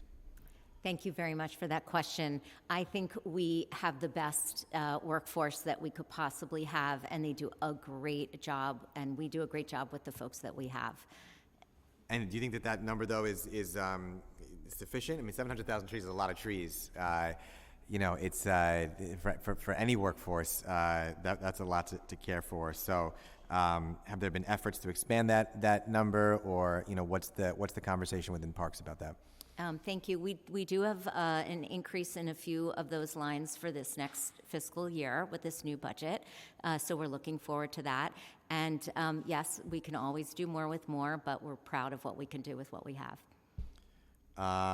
And my other question was going back to Jackson Heights. I think and Deputy Commissioner, you mentioned it before too, but this is a problem that goes back years, but there has been issues of parks refusing to plant trees in pits on 76th Street, 77th Street, 80th Street, 82nd Street, between 34th Avenue and 37th Avenue, because the issue of the Con Ed wiring underneath.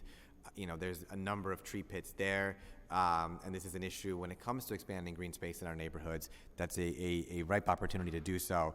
Again, those streets are 76th, 77th, 80th, 82nd, and generally around there. Given your testimony before, is it the case now that we can work together to plant trees in those areas, or are there still issues with Con Ed that we need to work through? Because it would be a shame to really, allow the neighborhood to suffer because of the utility lines underneath when we're in desperate needs of street trees. Thank you for that question. And yeah, we're proud, and we don't want it to stop with the pilot, but it is not. There are a few things that we have to do to get it into our regular system. We have to make sure the contractors know how to use it. They sort of tried something new, and we're going to be incorporating these trees into our nursery procurement so we can get them. We need to be able to do this. This was a special case where we had a special procurement of it was about 250 trees, I think. About 100 and something trees. So yeah, we'll keep you posted about the different sort of hoops we have to jump through to make this a more regular part of our tree planting. We won't abandon Jackson Heights now that we've figured out how to do it. I don't think Con Edison is going to keep us from doing it anymore. I think now it's us working through our process, and we'll keep you informed. So just to make sure I'm clear on that too, are those trees already been planted, or are there more? Okay, so they've already been planted. Yes. So if we wanted to bring more in, are they available at this point, or how can we work together to expand that? Well, let's talk about it. We did plant, I don't know how many we planted in Jackson Heights. It's just a handful, about a half a dozen of them. We use them all over the place. We tried them with in-house crews. We wanted to spread them around. I sort of lost track of the question. Just the more street trees where we haven't had them for years because Yes. of the Con Ed lines. So what can we do next? We'll have to talk about the next step together, but the trees, we'll have to figure out, maybe there's a way we can buy more.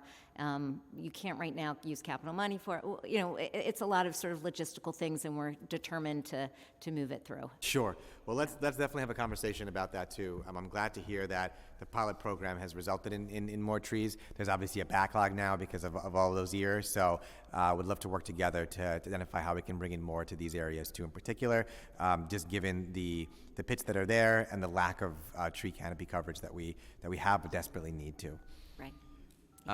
That I think concludes all the questions from our end. So I want to thank you all so much for your testimony today, for answering our questions as well, and please thank Commissioner Donahue too for attending. I'm now going to turn it over to Chris. Thank you, Chair. At this point, we will move on to hearing testimony from members of the public who have registered to speak, either in person or virtually.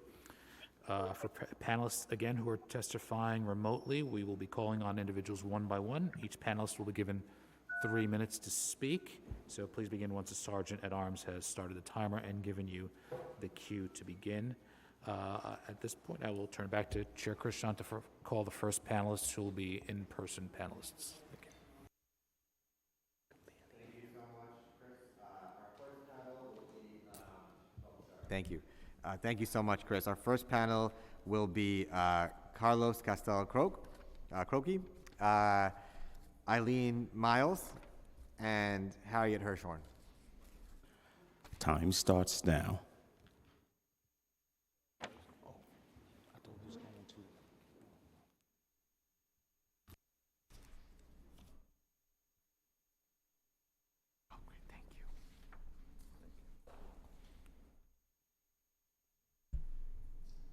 Should I start? Yes. Okay.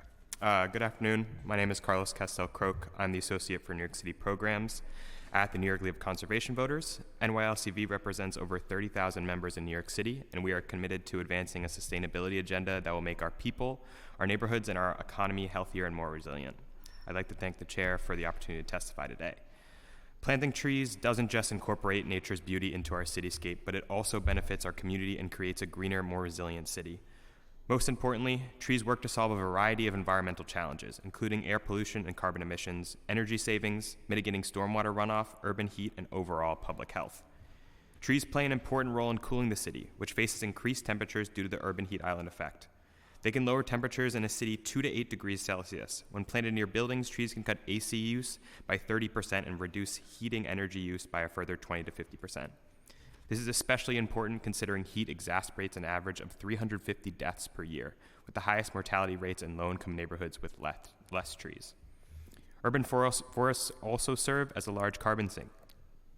While simultaneously supplying wildlife with habitat, one tree has the ability to absorb 48 pounds of carbon dioxide per year, which translates to New York City's trees removing 1,300 tons of pollutants from the atmosphere every year. Unfortunately, trees are not equitably distributed across the city. Communities with less tree canopy cover often suffer the most risk from heat-related illness or death. The fewer trees, the heightened experience of heat vulnerability. Lower income households also are exposed to worse air quality without the necessary trees available to absorb harmful pollutants. New York City's forests are also at a critical juncture. Without concerted efforts across the board, it can be challenging to preserve and protect our urban forest. Between 1984 and 2002 alone, New York City lost 9,000 acres of green open space to competing land use. But with major investments now, we could see an expanded and healthier urban forest in the coming years that will help us protect New Yorkers and fight climate change. Through the Play Fair for Parks campaign, we have pushed for 1% of the New York City budget for parks. While we didn't see this level of commitment from the city this fiscal year, we hope in the future we will have an investment in parks that will ensure all of our green spaces, especially our trees, are properly protected and maintained. Additionally, we stand with the Forest for All NYC coalition to support the goal of 30% canopy cover by 2035, which will be easily achieved through an initiative like Borough President Levine's Million More Trees plan. Protecting and expanding the urban forest will be critical in the near future so we can improve the resilience of our city and fight climate change. I'd like to thank the chair and the committee for their attention to this issue and look forward to working with you all closely to ensure New York City has a healthy, thriving forest for generations to come. Thank you.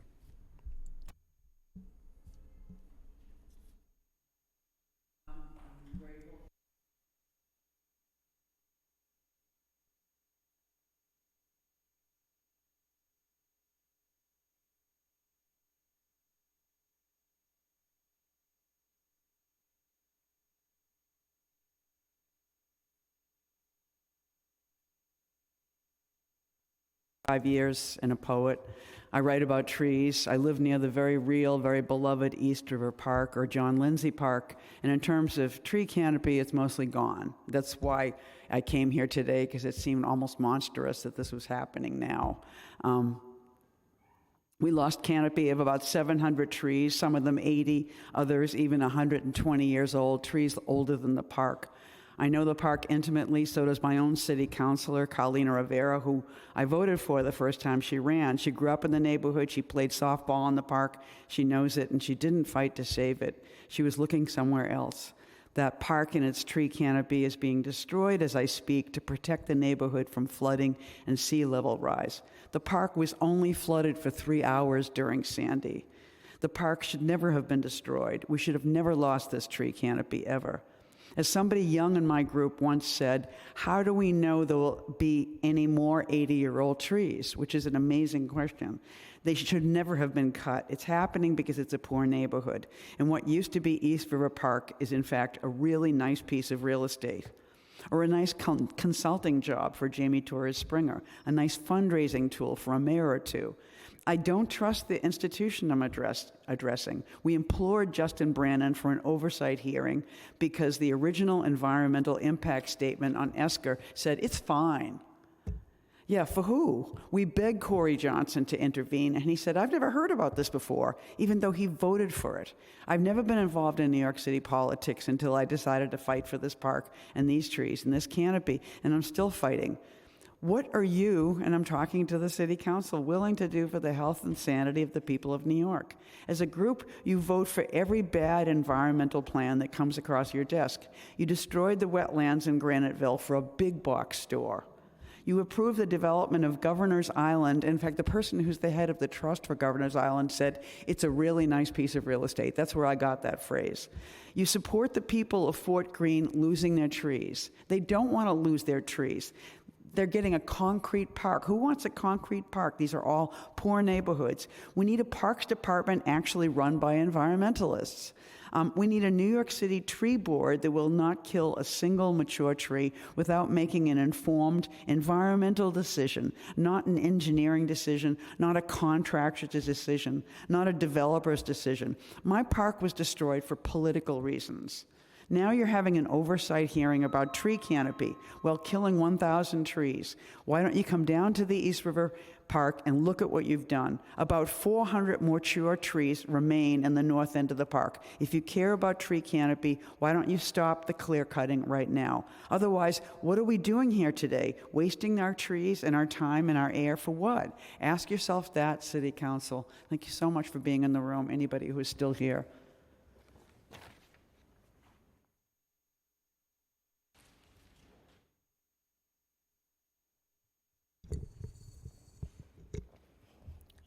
Hi, I'm Harriet Hirshhorn, and I've lived on the Lower East Side for 40 years. In the same vein, if you care about the tree canopy, stop killing trees.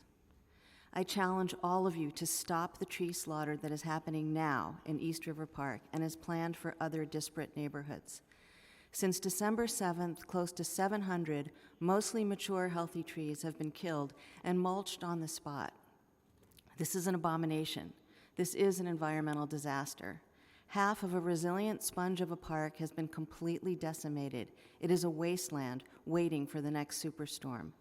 This is unprecedented destruction here in New York City. If you are concerned about the tree canopy, change this project now.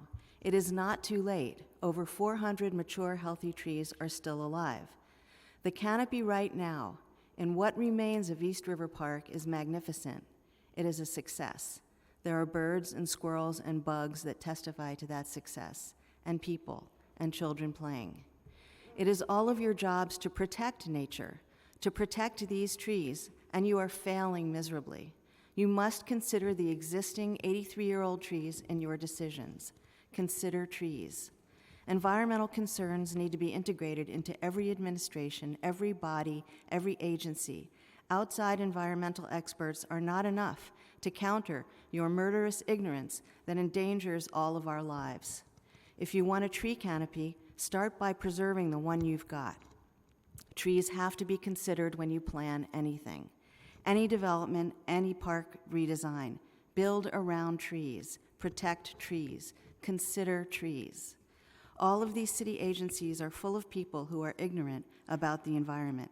They see a tree as an obstacle to construction. They don't know or care that the tree is alive or what it does for them. This ignorance has to change. Environmental knowledge has to be transversal. We cannot have these decisions being made every day by people who do not know or do not care about the environment, like the 11 people in the room who changed the plan for East River Park. Who chose this ecocidal plan? 7 engineers, 1 landscape architect, and 2 cost estimators at a construction company ordered by Bill de Blasio. Not one climate scientist, not one environmentalist, not one person with knowledge of environmentally sound flood protection, not one community member. No representation at all from those most affected by the plan. That's it. Thank you. Now we have witnesses virtually. So the first will be Emily Maxwell. Hi, everybody. It's great to be here with you all today. And I don't think I can fit my entire testimony into 3 minutes, so I will summarize what I want to say today. I think the first and most important thing is that this is unprecedented, that there is a hearing on tree canopy in New York City. And I want to acknowledge the leadership of the chair and of the committee for taking up this really critical and important issue. This is something new, and I'm really extremely grateful for that. So much of what you all have said today is in my testimony, and I won't repeat it, but obviously our urban forest is not just within the realm of parks. It crosses every part of our city. And due to that important nature, we are submitting for the record our report, The State of the Urban Forest in New York City, which details the urban forest from 2010 to 2017, and also the New York City Urban Forest Agenda, collaboratively developed by more than 50 organizations and now advocated by the Forest for All NYC Coalition, made up of nearly 60 organizations. The urban forest is not only critical infrastructure, as we've heard in the hearing today, it is emotional for New Yorkers. People are connected to their trees and to their local lands. So I do want to talk about the fact that not only is the urban forest inequitable, change over time has also been inequitable. And so we see some neighborhoods growing more, some loss in some smaller areas, but it is very heterogeneous. And this is critical. And it's great to see the attention being paid to equity. We know we need to do even more on that front. We especially need to do it because of some of the things that my colleague Carlos from NYLCV said, that heat waves are increasing and we have significant morbidity and mortality associated with heat waves. We really need to be working more on our heat mitigation strategies, and our urban forest plays a critical role. We not only need to plant more trees, although we certainly do, we also need to protect the canopy we have. Our urban forest is historically underfunded, undermanaged, and underregulated. We have copious detail of this in our report and also in the written testimony that I'll submit. But historically, the urban forest gets way less than it needs.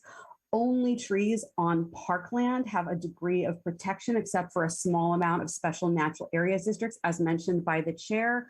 And we need to see protections for existing trees, big old trees especially, more in addition to better management and more planting. There is some good news, which is we have some incredible leadership to rely on. Stewardship groups across the city are extremely helpful, but they need resources, and our Parks Department and other agencies need resources. I do want to land briefly on land associated with NYCHA. NYCHA accounts for just over 1% of city land and just over 2% of the city's canopy in some of our most heat vulnerable communities. They need significant resources to work on this. Briefly, we have submitted the New York City Urban Forest Agenda for your consideration. It's 12 actions developed by nearly 50 organizations who are expert in these issues. We are eager to work with you all to help advance 30% canopy by 2035. And as always, happy to meet with any and all council members about the state of the urban forest in New York City or the Urban Forest Agenda. Thank you so much to the committee for your time. Thank you so much, Emily. Now we'll go to Charisse Palomino. Time starts now. Good afternoon. My name is Charisse Palomino, and I'm the Director of Advocacy and Programs at New Yorkers for Parks. We are members of Forest for All NYC. Thank you for the opportunity to testify. New Yorkers for Parks is a founding member of the Playfair Coalition that advocates for parks and open spaces. It includes over 400 organizations. I also want to thank Chair Krishnan for his leadership on this important issue of improving tree canopy. New York City Parks identified 6 target communities in greatest need of tree canopy growth for the Trees for Public Health Neighborhoods Initiative. All of them are in low-income communities of color: Hunts Point, Morrisania, East New York, East Harlem, Stapleton, and the Rockaways. New Yorkers for Parks cares about urban forests because of the racial and ethnic disparity of tree canopy. It has immeasurable and lasting impacts on communities and residents. In communities with higher tree canopy, the temperatures are on average 10 degrees cooler. It's time the City Council invests in a fully funded park system that can support and increase tree canopy growth. We believe the city needs to set a goal of at least 30% canopy by 2035. New York can't wait. We are in the midst of a climate crisis. New York City's urban forest plays an important role in climate change mitigation and adaptation. Urban forests capture atmospheric carbon dioxide. Trees help reduce air and water pollution and cooling costs by acting as energy savers. The Parks Department plays a critical role in managing urban forests, but nearly half of it is outside of their jurisdiction. The urban forest needs better protection and management. The Parks Department needs more resources, and the whole urban forest needs investment. The City Council has an extraordinary opportunity to demand a comprehensive plan that allows for meaningful investments in the management, protection, and expansion of our urban forests. This is possible with the City Council making a commitment of allocating 1% of the city budget to New York City parks. We are overdue for a transformative investment in our park system. This is one of the many reasons why New Yorkers for Parks and the Playfair Coalition are calling for a commitment to increase the parks budget to 1% of the city's budget, a call the majority of the City Council members, along with Speaker Adams, supports. Thank you.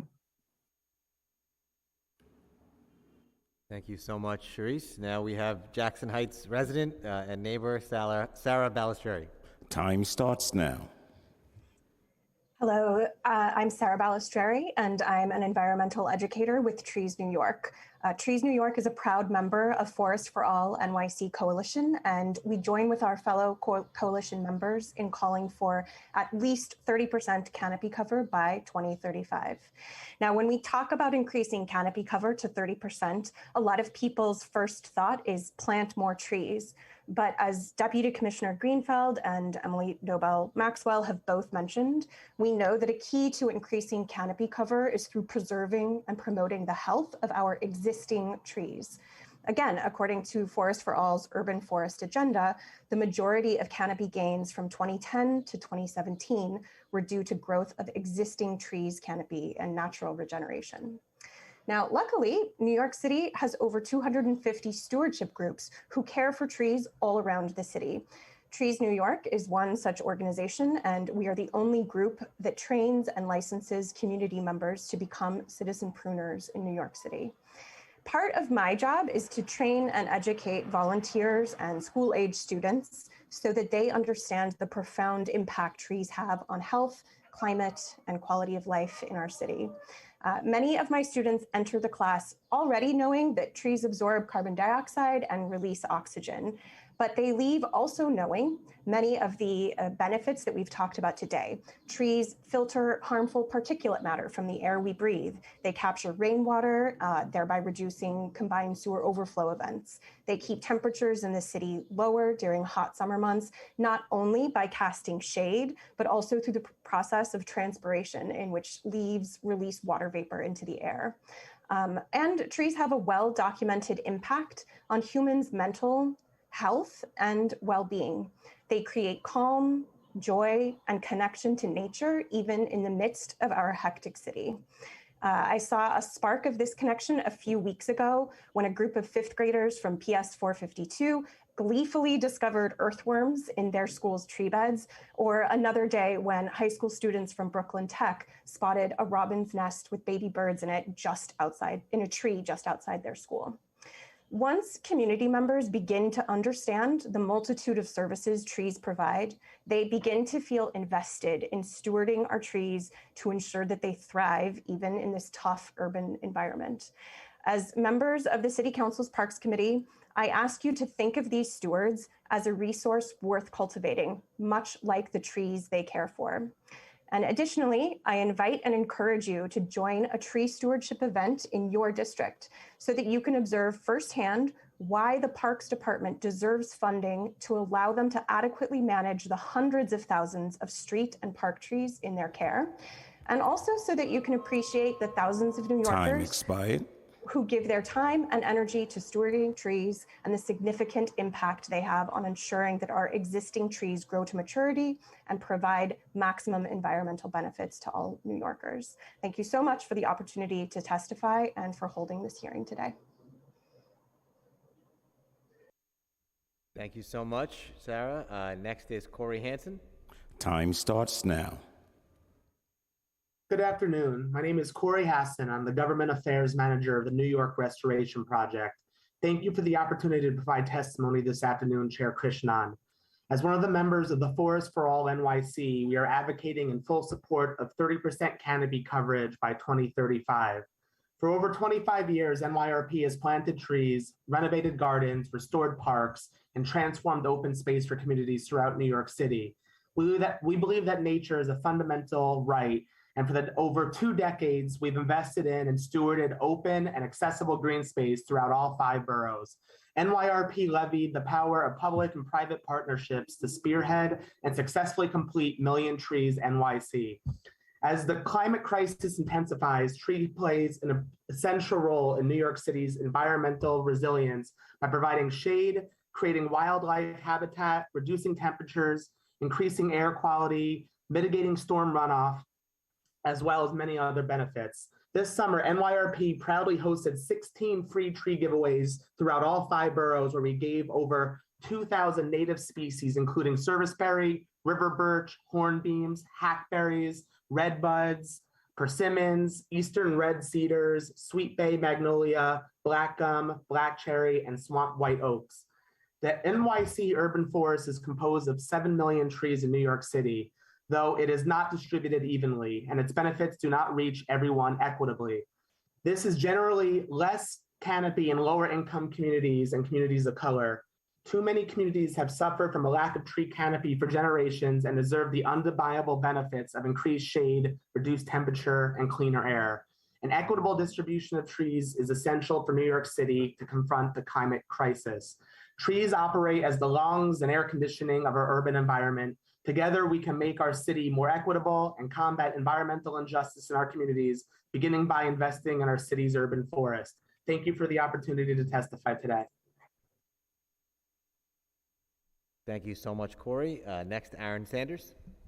Time starts now. Good afternoon. My name is Aaron Sanders, and I'm the Associate Director of Advocacy and Policy at the Natural Areas Conservancy. Thank you, Chair Krishnan and committee members for the opportunity to provide testimony on the importance of improving New York City's tree canopy and the importance of forested natural areas in this effort. The Natural Areas Conservancy is a nonprofit organization that was formed in 2012 to increase the capacity of New York City parks and its partners to restore and manage over 10,000 acres of forests and wetlands under the agency's jurisdiction. In my testimony today, I wish to highlight the importance of improving NYC's tree canopy and improving equitable access to nature for New Yorkers. Every borough in New York City has large natural areas distributed among more than 50 parks. According to a 2014 study, 50% of New Yorkers experience nature primarily in New York City parks. I would like to emphasize the importance of increasing our investment and access to all green spaces in a way that's equitable and in a way that will allow us to recover from COVID-19. Natural areas forest makes up 7,300 acres of New York City parkland. That's almost 1/4 of New York City parkland, which is tantamount to 24%, but receives an average of 0.84% in staff funding, which is tantamount to 33 staff members. While we appreciate the mayor and the city council's budget proposal for the upcoming fiscal year, we know that long-term funding commitments are needed to protect forested natural areas and increase New York City's tree canopy by extension. I want to provide really quickly a brief background on natural areas and their existence in New York City. 40.5% of New York City landmass is green. 11.6% of that is natural areas. This is equivalent to over 22,000 acres of natural areas that exist within the New York City metro region. As a leading member of the Forest for All Coalition, the Natural Areas Conservancy is a supporter of the urban forest agenda. As mentioned today, the urban forest spans public and private property in every neighborhood in New York City, from street trees to private backyards to New York City parks. The urban forest mitigates oppressive heat temperatures in the summertime, and it also offers respite and recreational opportunities for New Yorkers. I will abbreviate my testimony to respect other witnesses' time, but we are proponents of improving New York City's tree canopy, and I want to thank Councilmember Krishnan and all of the committee members for your leadership on this effort. Respectfully submitted. Thank you so much, Aaron. Now we'll go back from virtual to in person and call up our next panel, which is Stephen Thompson and Ali Ryan. Please come up to the front.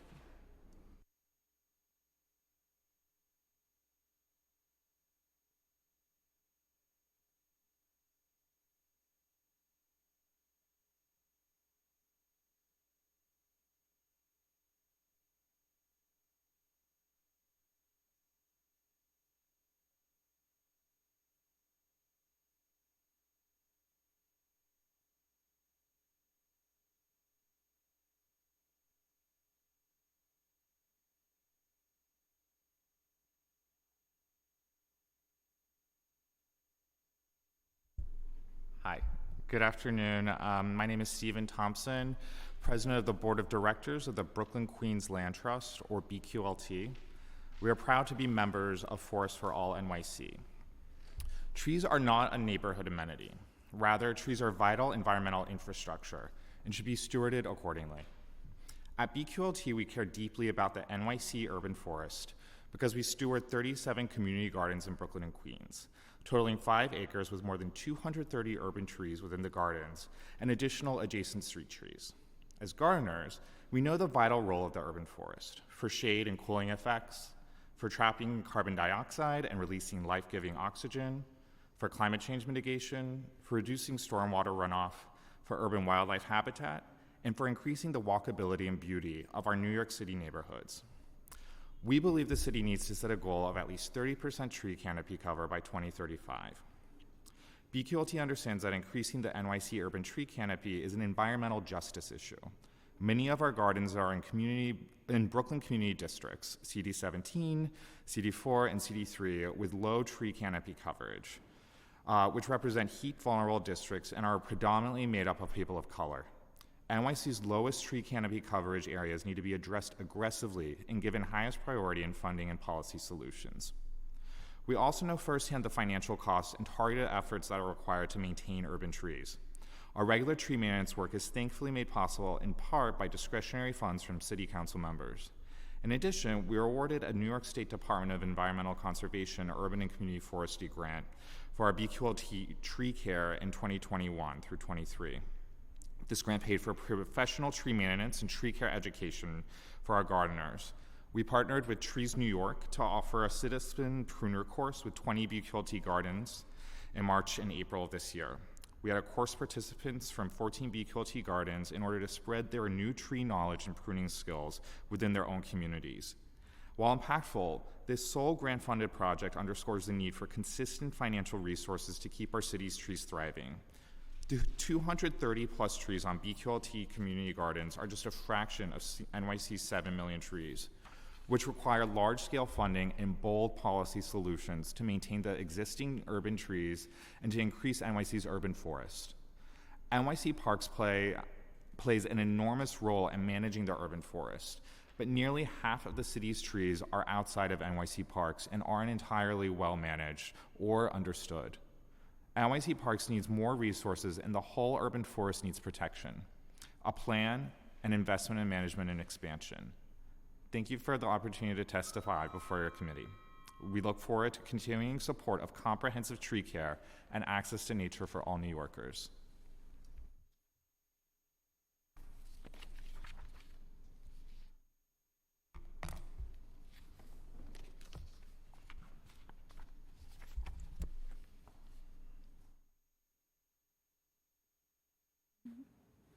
Okay.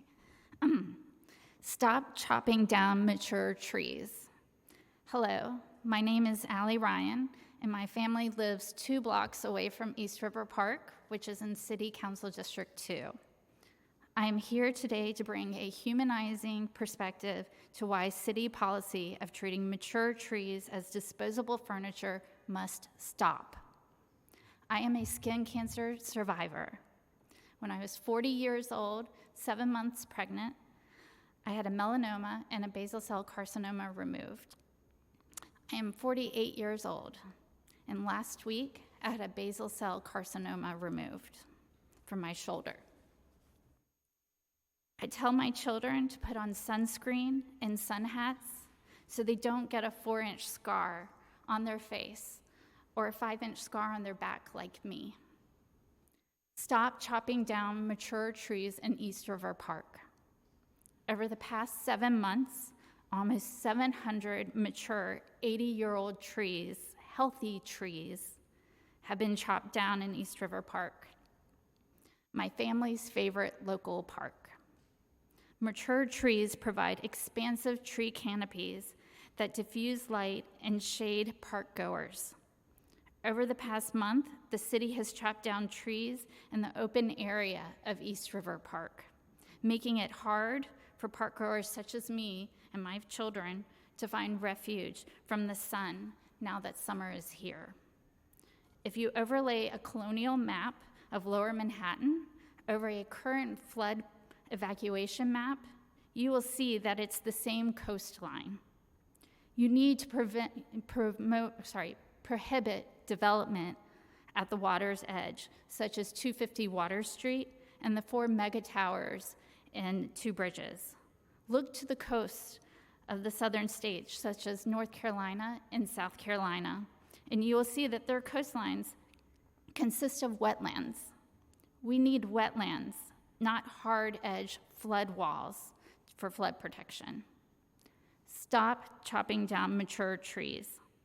We used to say 50% of skin damage happened in your 20s, or by your 20s.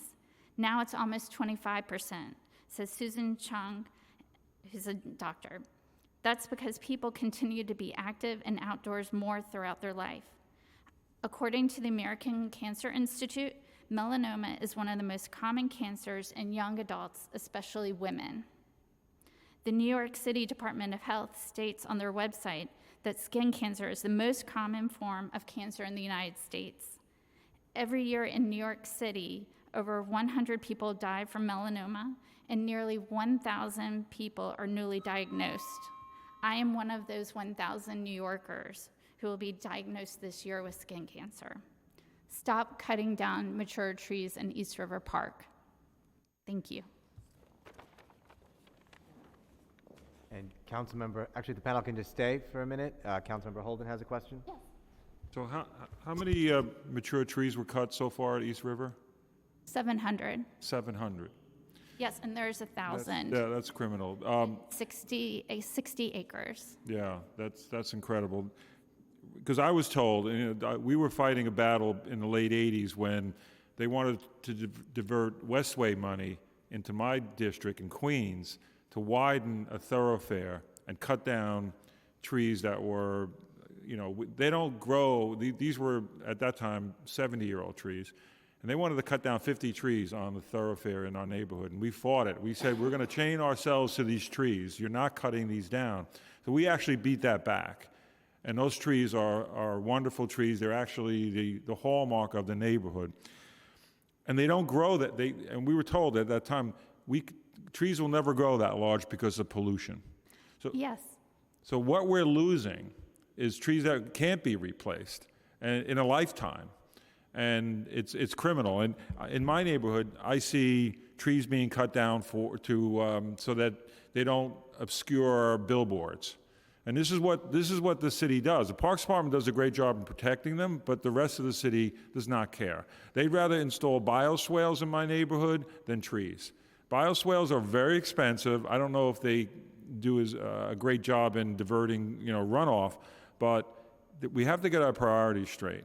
But destroying that many 80-year-old trees is criminal, and I agree with you. And just to give a sense of perspective, like in terms of tree canopy, an 80-year-old tree canopy is probably like 3 or 4 people's arm spans, whereas a brand new tree is less than 1 arm span for one person. And as I testified in 2019 against the Eastside Coastal Resiliency Project, and now in 22, you're going to be seeing me more frequently because as they're pushing through resiliency projects in Lower Manhattan, they're trying to push through the same concept of we'll just destroy everything.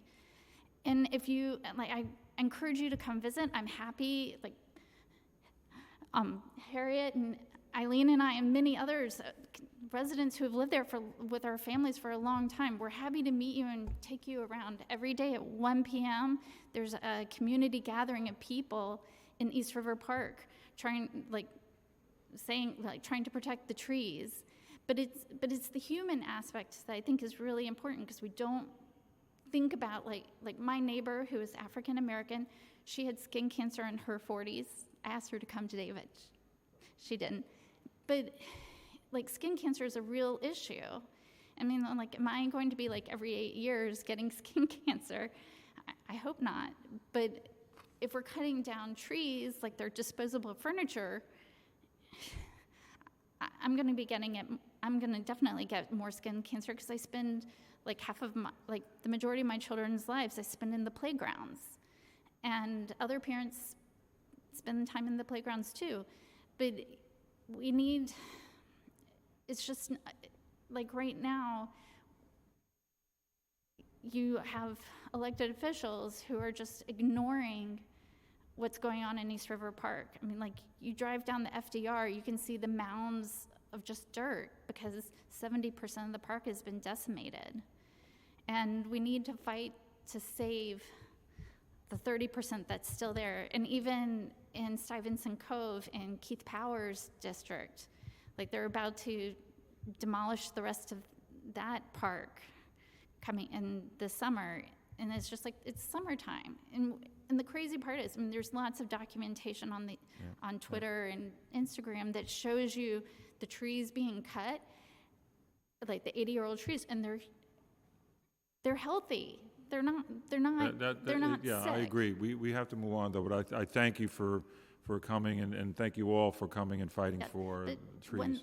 One thing I also want to share that I have said repeatedly is that my children are 8 and 10 years old, and the plan for East River Park, the East Side Coastal Resiliency Project, in 2050, they're supposed to demolish the park again. So my children will never see 80-year-old trees in the park. So, like, I beseech you, I appreciate you having this hearing today, but we need to, like, call for an oversight hearing with the park, to address this problem. Thank you, Ellie. Thank you. Thank you for your testimony. Now we have Gabriella Velarde Ward, a virtual witness, right? Yeah, virtual. Okay. Yes, thank you. Yeah, I'm Gabriella Velarde Ward. I'm the coordinator of the Coalition for Wetlands and Forests. We're fighting to save the Graniteville wetland, which is, Graniteville is an environmental justice community, and we have no other open space. As we know, there are many benefits to trees. We know that we are partners in breathing with trees. The trees breathe out what we breathe out what the trees need, CO2, and they breathe out what we need, the oxygen. We know that trees filter the air of pollution. We know that trees and their root systems sequester carbon, which helps to reduce the effects of greenhouse gases and climate change. We know that tree roots in the spongy soil and wetlands filter water, which generally flows into other bodies of water. We know that forests under their understory buffer flood waters, that they did in Graniteville during Hurricane Sandy. We were not flooded at that time. We know that trees cool the air in forests and in the areas around the forest. We know that trees communicate with each other through their root systems. They help each other heal. And we know that trees and forests and shrubs heal human beings. They create beauty, and their energy lifts the human spirit. So why do we cut them down? I worked for the New York City Park Department and Capital Projects Division for 23 years as an architectural designer and a construction supervisor. One of the last big projects that I had before our retirement was in the forest at Midland Beach, right on the beach. That beautiful forest where pheasants visited was destroyed for a diner and a kiddie park. With climate change, we need to begin to think differently about where we put things. We should not be building on the shoreline. I was there before, during, and after Hurricane Sandy. I know of a filled dumpster that was lifted by the water, and it landed on an occupied car. The couple in the car were crushed. I saw bodies being carried out of the homes, having drowned inside their homes. I know of a mother with 2 children in her arms who ran for their lives. The storm surge pulled the kids out of her arms, and they drowned. I know of the man who rode the roof of his home to safety. There was no home under the roof, and I could tell you many more stories. I tasted the mold in the air for months. And after what some people called a tsunami, it was said that there were 15 feet of water on a construction site, and this construction site was right on the beach. 24 plus people died on that day from Hurricane Sandy. I can't help but think that if the forest remained, it would have buffered the storm surge, and perhaps not as many people would have died. This is the 4th forest I've seen cut down since I've moved to Staten Island 17 years ago. Mount Manresa, Snug Harbor, next to the Tuscan Garden, Midland Beach, Diner Project, which was my project, and the Graniteville wetland. So if we know all of the benefits of forests and canopies bring, including buffering the effects of climate change, why are we still allowing them to be cut down? We lost almost 1,800 mature trees in the environmental justice community of Graniteville, freshwater wetland, and the community was flooded during Hurricane Ida. We had never been flooded before. We lost and will be losing trees at River North, on the northeast side of Staten Island. We lost, as has been said earlier, 700 and more are in danger at East River Park, and there are others which are in trouble, Inwood Park in Manhattan, Fort Greene Park in Brooklyn, and how many others? When will we take seriously the extreme danger that New York City is in with 520 miles of shoreline? When will we protect people from the next storm to come and not the last storm? When will we expect the private sector to conform with the requirements of the public sector? When will we consider the lives of people along the New York City shoreline as more valuable than the profits of the developers? When will we take climate change seriously and stop cutting trees? My suggestion is, after having been on the front line, that the New York City Parks Department must protect our natural resources, trees, forests, marshes, and wetlands, and not cut down healthy ecosystems and destroy them. And New York City and New York State must begin to purchase the privately owned resources and keep them from development. If we are to avoid total disaster from the effects of climate change, we must do this. And I've repeated some of the things that I've said before because I want to emphasize their importance. Thank you. Thank you very much. Next, we have Sarah Hobel. Time starts now. Good afternoon, Chair Krishnan and members of the council, and thank you for holding today's unique and important hearing on improving the city's tree canopy. My name is Sarah Hobel, and I serve as the Executive Director of the Horticultural Society of New York. As a service provider with 120 years of experience tending to the nature of New York City, the Hort would like to advocate for the importance of supporting our vital urban tree canopies equitably across our city. The Hort's mission is to improve human life through horticulture. Through our work, we have observed that the trees and plants on our city streets are often the primary access to nature for many New Yorkers, especially those from vulnerable communities. At the Hort, our crews cultivate and maintain thousands of trees and tree pits across all 5 boroughs, funded primarily through the generosity of City Council. Our crews expand the size of tree pits, install tree guards, amend the soil, water, remove weeds and waste, and install complementary plantings to sustain the holistic health of our urban forest. As this number continues to grow, we need to advocate for tree health from the ground up. Not only planting trees, but also improving their survival rates by improving our tree pits. As previously stated many times, the environmental benefits provided by our urban forest are innumerable. Our urban forest provides shade, cools the air, sequesters carbon dioxide, intercepts particulate matter, and helps manage stormwater runoff. It is also without a doubt that our tree canopy nurtures physical and mental health, as also has been mentioned. The Hort is an organization that has pioneered and advanced the field of horticultural therapy in the country. We have directly observed the social and psycho benefits that trees and plants bring to communities. In short, access to nature reduces stress, as measured by reduced heart rate and blood pressure. Green space, as we know, offers cultural gathering places, oases for contemplation, and powerful analogies of growth and endurance that apply to human life, especially in an urban environment. And while I have shared several of the environmental and social benefits, there are still benefits to the urban canopy that I didn't address, and others that are still being documented. Uniquely, we've just discovered that, not us, but Rutgers, that the tree cover in canopies provides the essential pathway for our pollinating native bees, a fact I certainly didn't know before. Our tree canopy nourishes a more resilient, vital, and healthy New York, and we at the Hort strongly believe in the need to bolster both the quantity of trees and the quality of their care. Thank you for holding this meeting, and thank you for this top priority and an unusual one, and for providing us the opportunity to testify today. Thank you so much, Sarah. Next, we have Jennifer Bombardier. Time starts now. Hello. Thank you so much for having me today. My name is Jennifer Bombardier, and I'm the Education Manager at the Lower East Side Ecology Center. We are members of Forest for All NYC, and we thank the chair and the committee for holding this space to speak on behalf of our urban forests today. As has been repeated so many times already, trees and other urban green spaces filter the air that we breathe, provide shade on hot days, absorbs stormwater before it overwhelms our treatment facilities and pollutes our waterways, and provides habitat for our diverse wildlife. The choice to plant and protect our trees is not simply a matter of protecting our environment, it's about protecting the health and the well-being of our communities. Our community, the Lower East Side, an environmental justice community, has lost 700 trees. We've heard that number a few times today, with hundreds more scheduled to be cut down in East River Park. We have witnessed this beautiful green space, a valuable outdoor refuge for residents, including those in the adjacent NYCHA housing, become a barren construction site in the name of climate resiliency.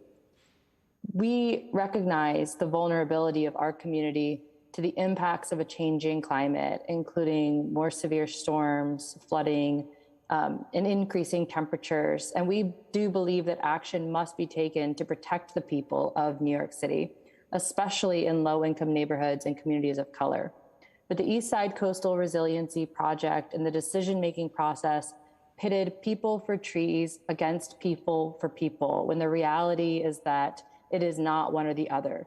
Trees protect our communities. Trees protect our people. Trees provide the climate resiliency that we need for our future. At the Ecology Center, we have an education program, and we teach students in local schools about our urban environment. I was recently working with a first grade class at PS 110 in the Lower East Side, just across the FDR from East River Park. And as we were talking about the role of trees, it became really clear that these young kids already understood and truly, deeply believed that trees are important. They had an innate enthusiasm for caring for these trees and protecting them. They didn't need to be convinced. If it can be that obvious for 7-year-olds, I hope that all of us, the adults that are responsible for their futures, can also see it as clearly. We believe that the city needs to establish a goal of at least 30% canopy cover by 2035 and must invest in the expansion of our urban forest and equitable protection and management of our current trees, especially in low-income neighborhoods and communities of color. Thank you so much. Thank you. Next, we have Rebecca Berger. Time starts now. Good morning, Chair Krishnan and members of the New York City Council Committee on Parks and Recreation. My name is Rebecca Berger. I'm a policy analyst at a major New York City hospital system. I hold a master's in public health from the City University of New York, and I'm a lifelong resident of New York City. I appreciate the committee for holding this hearing on improving the city's tree canopy. I too am testifying on behalf of myself, but in defense of the trees in East River Park. I'm very concerned about the destruction of the tree canopy occurring there as we speak. I am even more concerned that the community has been offered no plan on how this canopy will be replaced. As we know, the public health benefits of a mature tree canopy have been well documented. Trees lower neighborhood temperatures, trees reduce neighborhood violence, trees provide climate change resilience. John B. Lindsay East River Park is a 2-mile-long park along the East River and City Council District 2. Until autumn 2021, it housed 1,000 mature trees aged up to 100 years old. The park was designed in the 1930s by Robert Moses as a tree-shaded esplanade. Between 2015 and 2021, trees in East River Park grew an average of 2 inches in trunk diameter, their canopy growing in pace. These large old trees provided numerous health benefits to the community. As part of the East Side Coastal Resiliency Project, every one of those mature trees is being cut down. So far, more than 700 trees have been killed, as was shared by others. The city claims this is necessary for climate resilience, but has provided no public plan for how the tree canopy will be replaced. New York Attorney General Letitia James raised concerns over a draft environmental impact statement for the new park, saying the project will disproportionately impact minority and low-income people, and the city's repeated conclusion to the contrary is incorrect. Through the East Side Coastal Resiliency Project, NYCHA's Baruch houses, Lillian Wald houses, and Jacob Rees houses are being robbed of a local tree canopy. What is the plan for replacement? Tree saplings will not replace the canopy offered by the mature trees that populate East River Park. The city claims the trees in East River Park are sick or dying, but this is quite literally gaslighting. Simply walk into the park to see the canopy the remaining 300 trees provide. The city promised that 40% of the park would stay open during construction, but trees are still being cut down with none replaced. The residents of the Lower East Side and East Village in Manhattan demand transparency on how the canopy will be preserved during construction and replaced long term. Thank you for holding this hearing. Thank you. Next up is Natasha Siddhartha. Time starts now. Good afternoon, everyone. Thank you for holding this hearing. My name is Natasha Siddhartha, and I'm the Community Stewardship and Operations Director at Gowanus Canal Conservancy in Brooklyn. I oversee community stewardship and volunteer programs and stewardship of local green spaces, including street trees and other park spaces. We're a proud member of the Forest for All Coalition and the Playfair Coalition, and I want to reiterate that we do believe that the city needs to set a goal of at least 30% canopy by 2035. And while we commend the increase in the FY23 parks budget, it falls short of the needed full capital and expense funding for the urban forest. I won't repeat all of the benefits that everyone has talked about already about the urban forest. I do want to highlight one, which is stormwater absorption, which is one that is especially critical in Gowanus. The canal receives 363 million gallons of CSO, or combined sewer overflow, per year, and street trees are an essential infrastructure to mitigate this pollution. In Gowanus, 670 young trees installed over the past decade are filling a neighborhood-wide gap in the urban canopy. And I want to stress that the neighborhood is rapidly changing due to the newly approved rezoning, the Superfund cleanup, brownfield remediation, and these construction activities and demolition pose additional threats to mature trees and newly planted trees. This is a common theme in this hearing. We have to ensure adequate protection and replanting in order to sustain the urban forest in this neighborhood, but also across the city. So trees provide critical benefits of flood management and cooling and shade, but they do require maintenance and protection. And in Gowanus, we work with volunteer tree stewards who water, weed, prune, remove litter and debris. And while we rely on city funding like the Parks Equity Initiative, it continues to be severely insufficient. We're fortunate enough to have the resources to leverage additional funding, including from DEC and US Forest Service, and this fills a lot of the gaps in stewardship. And this includes tree guards, tree bed expansions, installing native plants, and providing free Trees New York Citizen pruner training. And these street trees will always need maintenance beyond what volunteers and community organizations like Gowanus Canal Conservancy can do, and countless others across the city. And this includes structural pruning, stump removal, sidewalk repair, invasive species control. And so I urge the council to end the long-term underfunding of the Parks Department and the workers who care for these trees, and continue fighting for 1% for parks. Thank you. Thank you. Next, we have Matt Molina. Time starts now. Yes, I have to. Oh, good afternoon.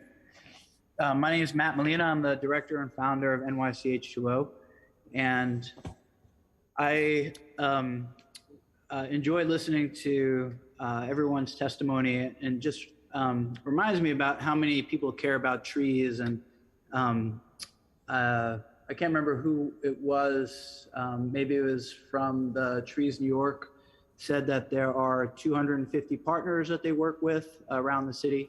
So I have suggested this before. I think that the Parks Department can really benefit, and the trees benefit from working with these partner organizations. And we heard from many of them today, including the Brooklyn Queens Land Trust, how they're already taking care of many trees.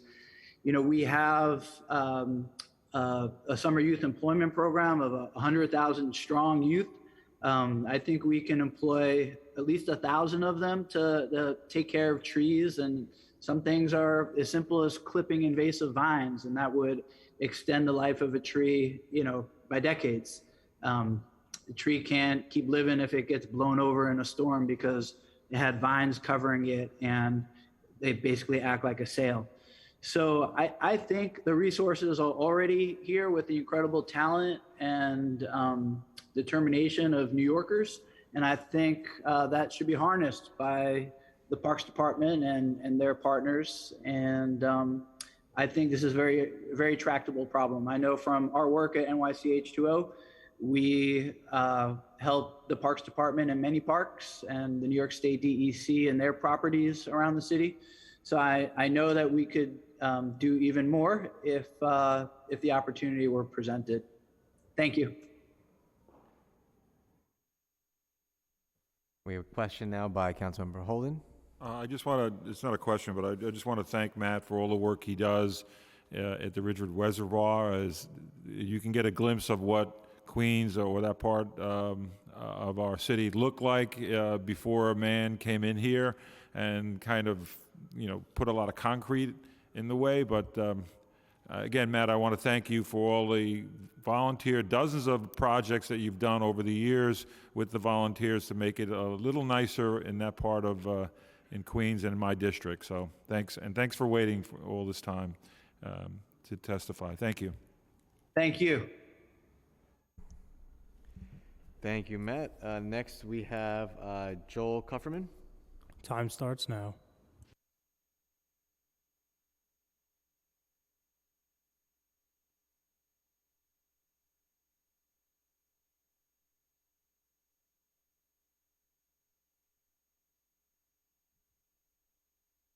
Joel Kufferman.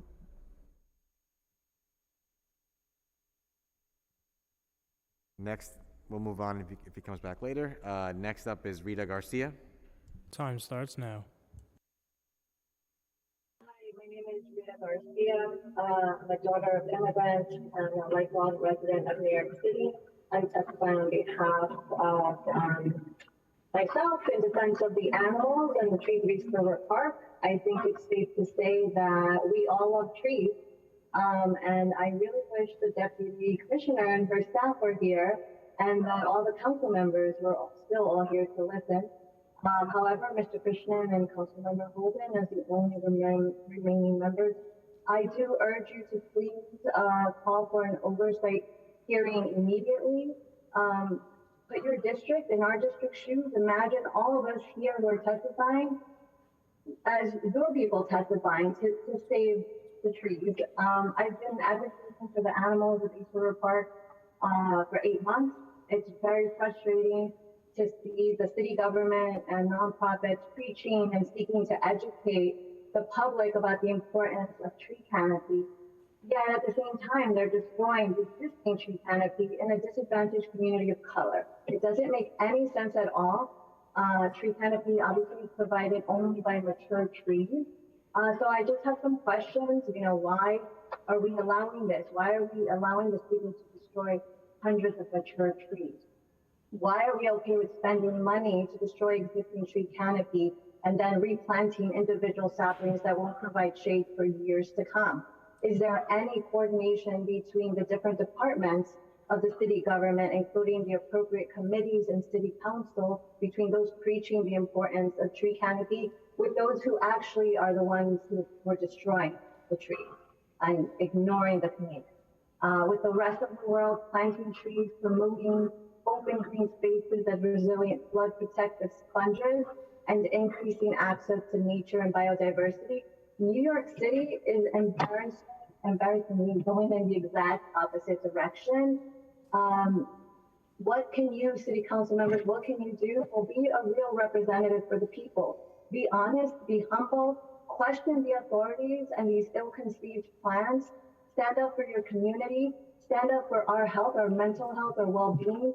Do not let them destroy the rest of this park. We need an oversight hearing yesterday, and we need to bring back that deputy commissioner to hear us out. Thank you. Thank you. We're going to go back to Joel Kufferman. Time starts now. You hear me now? Yes. Yes. Okay.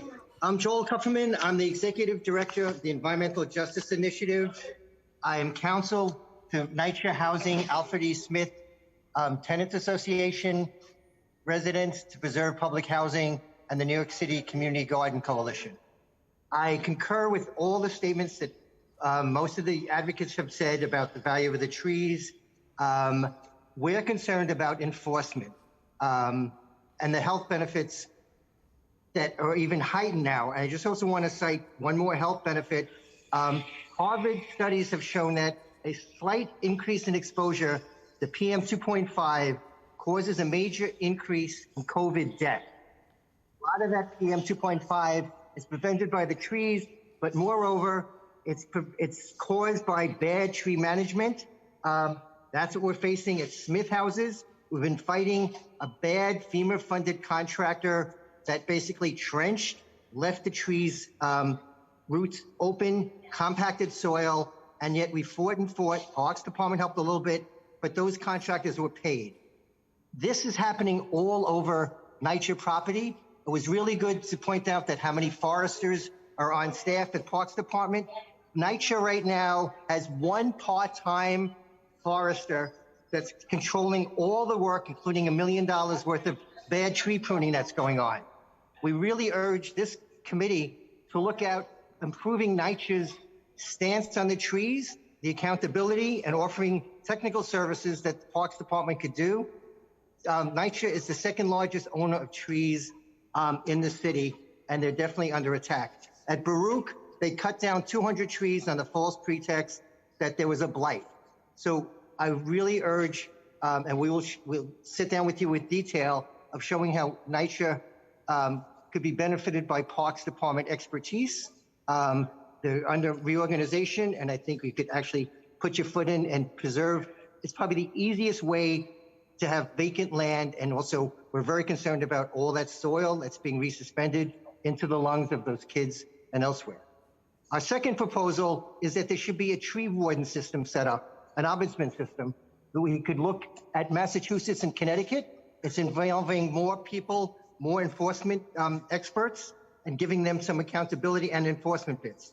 Part of the problem is that there is little enforcement that the city does. Up until 2-3 years ago, the city was owed $1.5 billion in uncollected fines. So the way to fight this back is by enforcement, finding out who keeps on violating, and the city has also a bad actor policy. We cannot hire those bad pruners, the bad contractors that are out there. And thus, we could reward the better ones. We're very concerned about enforcement. Time expired. Okay, and the third thing is, I just want to finish up. Proposal C is that the city could partake of a lot more services, including federal. We really urge you to look at the iTree program. It's used in small bits, but it's used in many, many cities and elsewhere that would help the city determine what's there, what's not there, but also record what's missing. And also, it would also aid NYCHA. If NYCHA just needs a full survey of all the trees that are out there, the Parks Department, and also would help the tree wards. And we'll be giving you details on everything that we testified today. Thank you.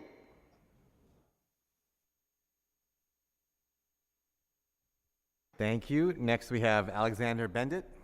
Time starts now.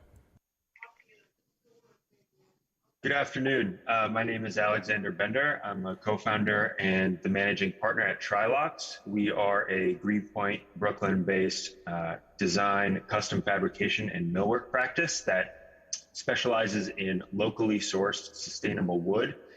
Trilocks is New York City's leader in connecting the design construction community with wood reuse and reclamation practices, as well as sustainable forestry management and local wood supply chains. And for over 10 years, we have been committed to innovative design, environmental integrity, and community stewardship.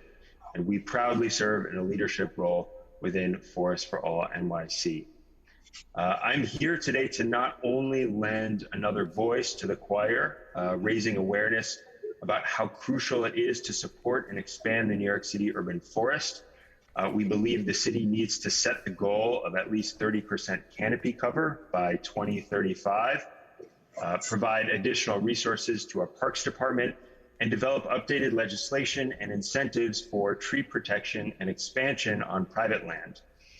But to also call attention to the management of that our trees need in order to stay healthy and continue providing all of their important benefits.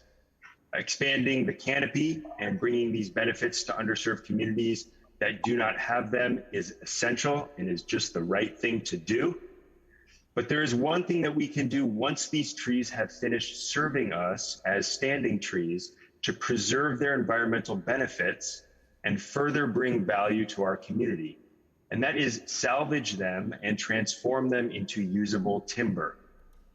Timber is the world's most sustainable material. It is solar powered, and it provides so many benefits as a growing, thriving tree, including mitigating climate change. I will not repeat those benefits that have been mentioned so many times in previous testimony. If trees are not salvaged, all of their stored carbon, all of their hard work of carbon sequestration over their lifetime is lost and returned to the atmosphere.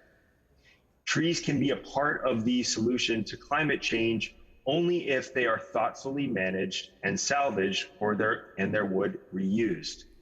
Tree salvage is a win-win-win situation where we can reduce our carbon emissions and landfill, saving taxpayer dollars, create local green jobs, and jumpstart a circular, local, and resilient wood supply chain for local manufacturing and reuse.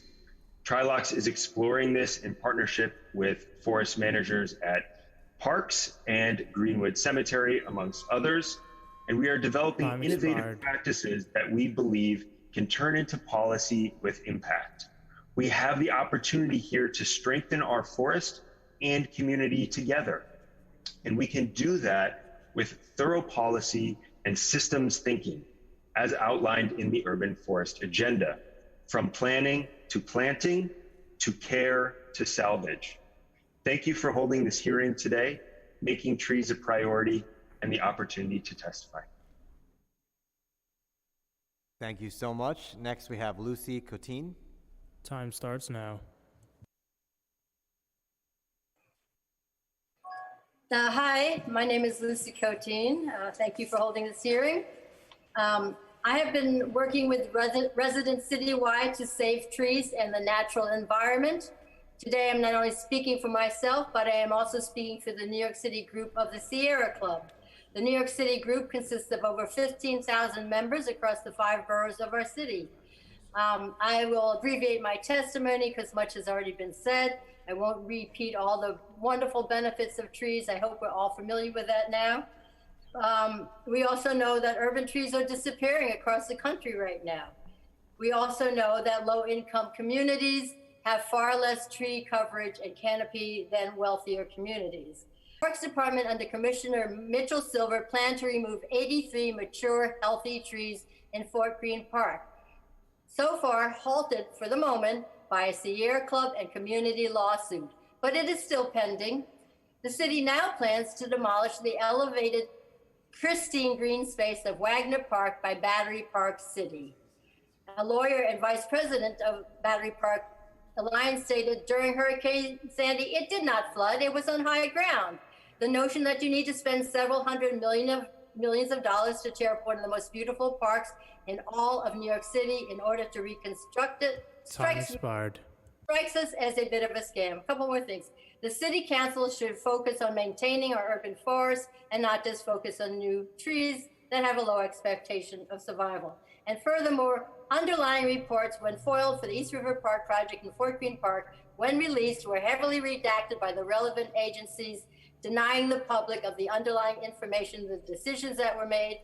Advocates were then forced to go to court and pay a lawyer to get the unredacted report. These reports are paid for with the tax dollars, supposedly for the benefit for the taxpayers. And Sierra Club has some recommendations, which I will send to you. Just one other thing, in 2006, the U.S. Forest Service discussed a goal of achieving 30% of urban tree canopy by 2030, not 2035. This was commissioned by New York City Parks Department. 2006 documents, they talked about this. And now we're talking about this, how many years later? 30% by 2035. I could go on, I have a lot more, but thank you very much. I hope, and I want to thank all the wonderful advocates who are here today speaking for the trees. We need to speak for the trees because the Parks Department has not. They have cut down our large, mature trees mercilessly. Thank you, Gabriella, Eileen, Harriet, Allie, Rebecca, Anna, who's waiting to talk, and all the rest of you who have advocated for the trees. Thank you. Thank you so much, Lucy. Now we have Anna Theophilopoulos. Time starts now. Thank you. You don't need to pronounce my name. I know my surname is a very difficult Greek one. Thank you. Thank you for organizing the hearings. It was very well timed. I will start by asking the committee a simple question.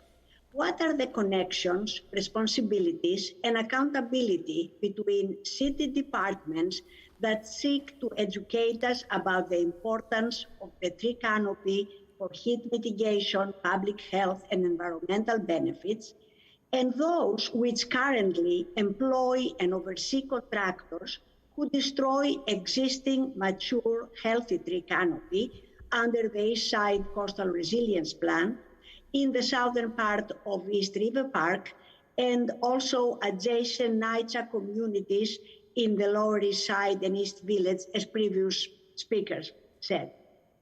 Now, next, we have also that we hear that the city is rushing to destroy the healthy trees in the Wagner part of the Battery Park City, which was not even affected by Hurricane Sandy because of its elevation.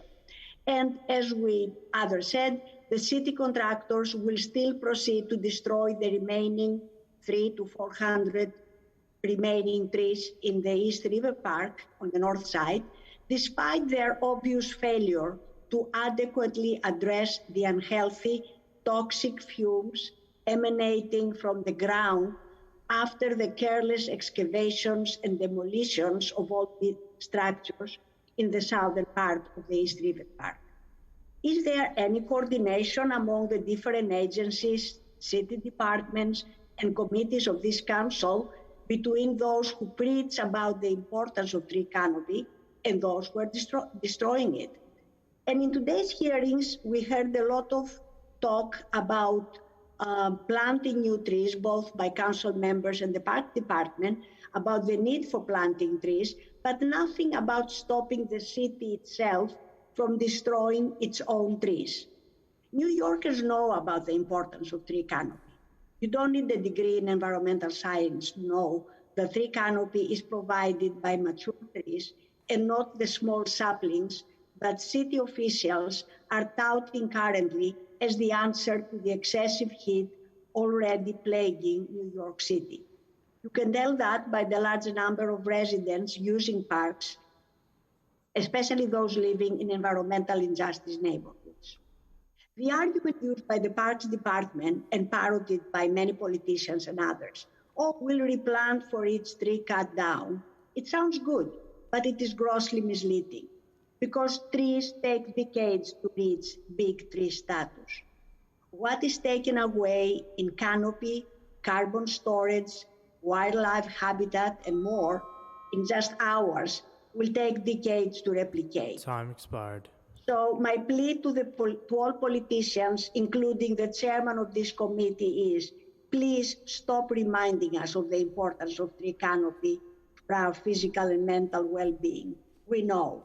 Instead, take urgent action to stop the tree destruction by the city itself, which is happening right now. Thank you. Thank you so much, Anna. Next up, we have John Plench. Time starts now. Yeah, can you hear me? Good. I hope so. Yeah, I didn't know I was going to be speaking, so I haven't prepared anything written, but I'm just going to get a lot off my chest. I am a 30-year resident of the Lower East Side, teach at the New School Parsons and 2 schools in the East Village. I've raised 2 children in the East River Park, Thompson Square Park, and Wagner Park, and what we're talking about. And I come to you today first as a very concerned father and concerned about the future fathers in this neighborhood. And secondly, as an advocate for our parks and our canopy, which I didn't appreciate so much until I found out that it was being taken away from us. But I saw firsthand the effects of access to open green space and an untrammeled area like the East River Park on my own children, later learning all of the health benefits. But I saw it firsthand. And my children that I take from this school over there to play soccer. And when we talk about planting saplings, I appreciate that gesture, but that is under the possibly false assumption that soil in the future will support a mature tree. So I urge you to look at 2 things right now. Tomorrow, 8 a.m., look tomorrow at the East River Park's East Side Coastal Resiliency Project and the Wagner Park Project. I've seen firsthand super healthy trees. Part of this plan was they said, oh, we need to take these trees out because they're not healthy. They are super healthy. I grew up in Indiana as a boy. I know a healthy tree. There were possibly 2 of the 700 trees that were damaged. The rest were very healthy, sirs and mesdames. I'm very emotional about this. Secondly, my activism started when I found out there was a much better plan that would have served this community and given the children there much more access to green space and not taking it away. We are coming into very hot, longer summers for the next decades. And I'm very, very concerned about the children and elderly people in the Lower East Side without that buffer, And when I found out later there was a better plan that would have protected about 700 of these trees and given the people in the Lower East Side more green space in the housing areas, I became very involved. And not going into all the other scientific things that people have been doing, but the humane thing is there is no place for the people in the Lower East Side to have respite from the heat, asthma, air quality, and just to go study and sit under a tree and do their homework, which my children did.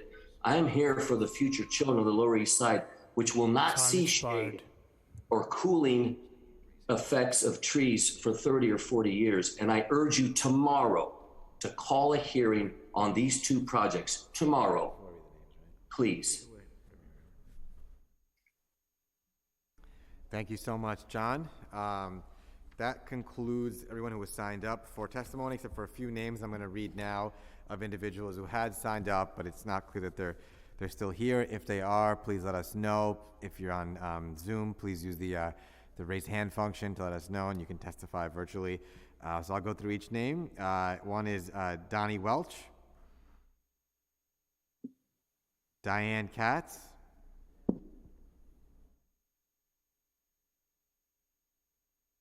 Diane, go ahead.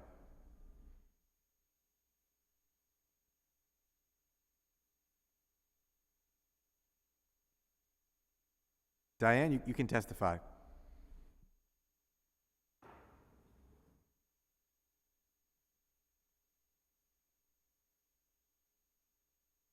Okay, we'll keep going through the names, and maybe we'll come back to Diane afterwards.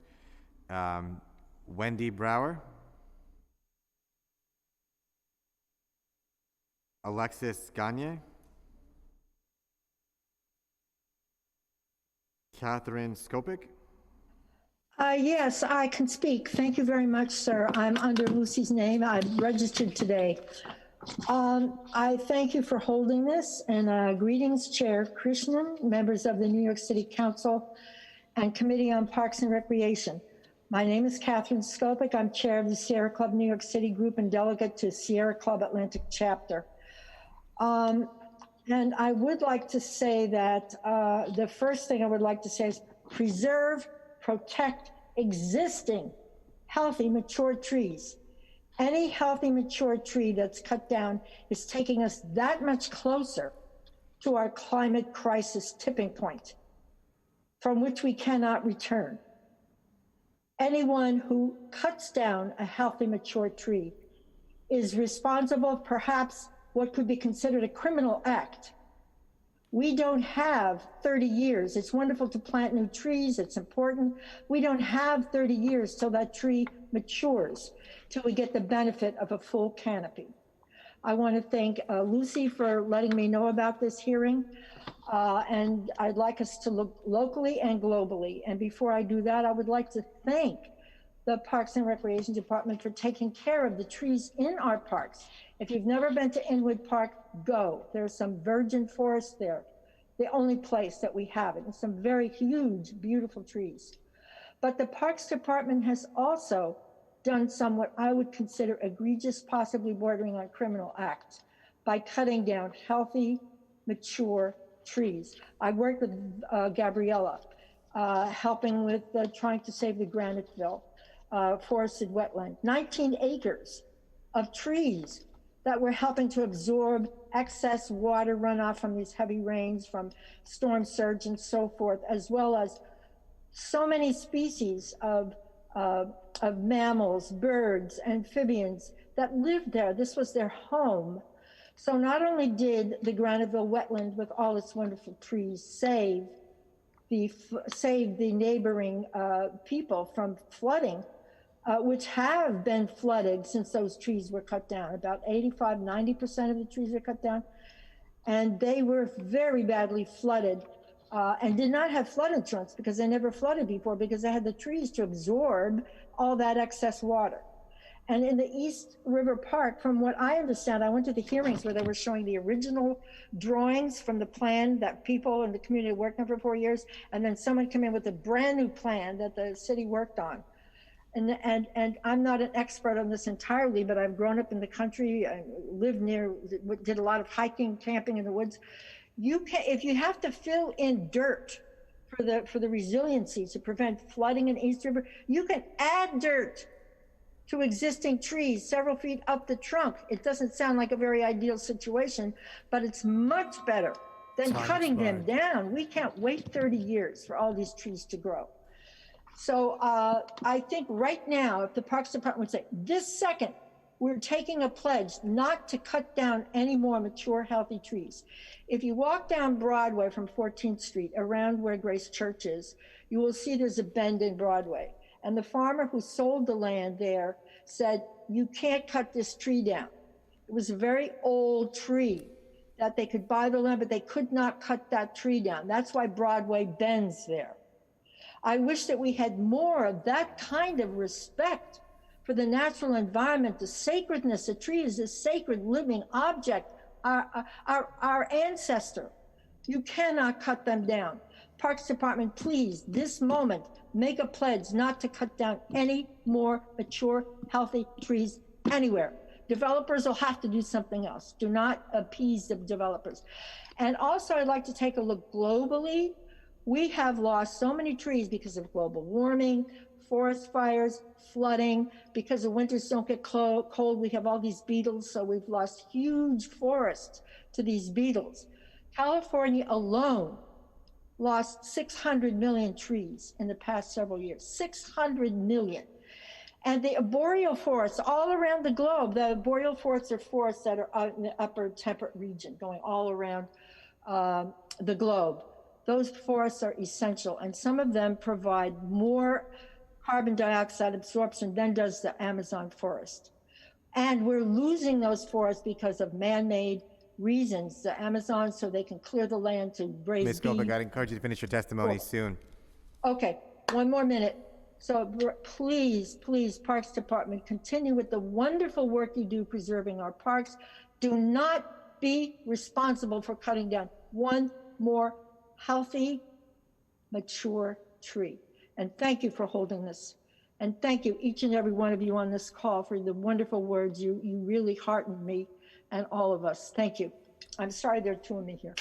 Don't worry. Thank you so much. Our next is Anna Bakis available? Anna Bakis, are you on? No. Okay. Well, thank you all so much for your testimony today. That concludes our hearing on improving the New York City's tree canopy. I think you all heard from the testimony today. One thing is clear, that as one witness had testified, trees are not amenities for neighborhoods, but they're a crucial part of our infrastructure, a crucial part of our plan to make the New York City more resilient. And it's not equal across our city. Access to trees, access to green space, the need for more trees, and it's directly correlated to the issues of temperature across our city. And it's no surprise that communities that are most heat vulnerable are communities that are often the most vulnerable in so many other aspects too. And I want to thank everyone who came to testify today on these issues. I want to also encourage us as a city to fight and advocate relentlessly to get towards our goal of 30% tree canopy by 2035, and to see trees as the climate, resiliency, and racial justice issue that they are, as well as a public health issue too, and a public safety issue, as I mentioned before. I want to say a big thank you to our council committee staff for today's excellent hearing. Christopher Sartori, Patrick Mulvihill, Chima Obisher, Rose Martinez, Nicholas Montalbano. Thank you also for the great data and maps as well. And of course, thank you to my staff, Greg Clark, our legislative coordinator, Chuck Park, our chief of staff, Chanel Martinez, community affairs coordinator, Shamina Rahman, community affairs coordinator, Waylai Rice, our district director, and Kevin Montalvo, our communications coordinator.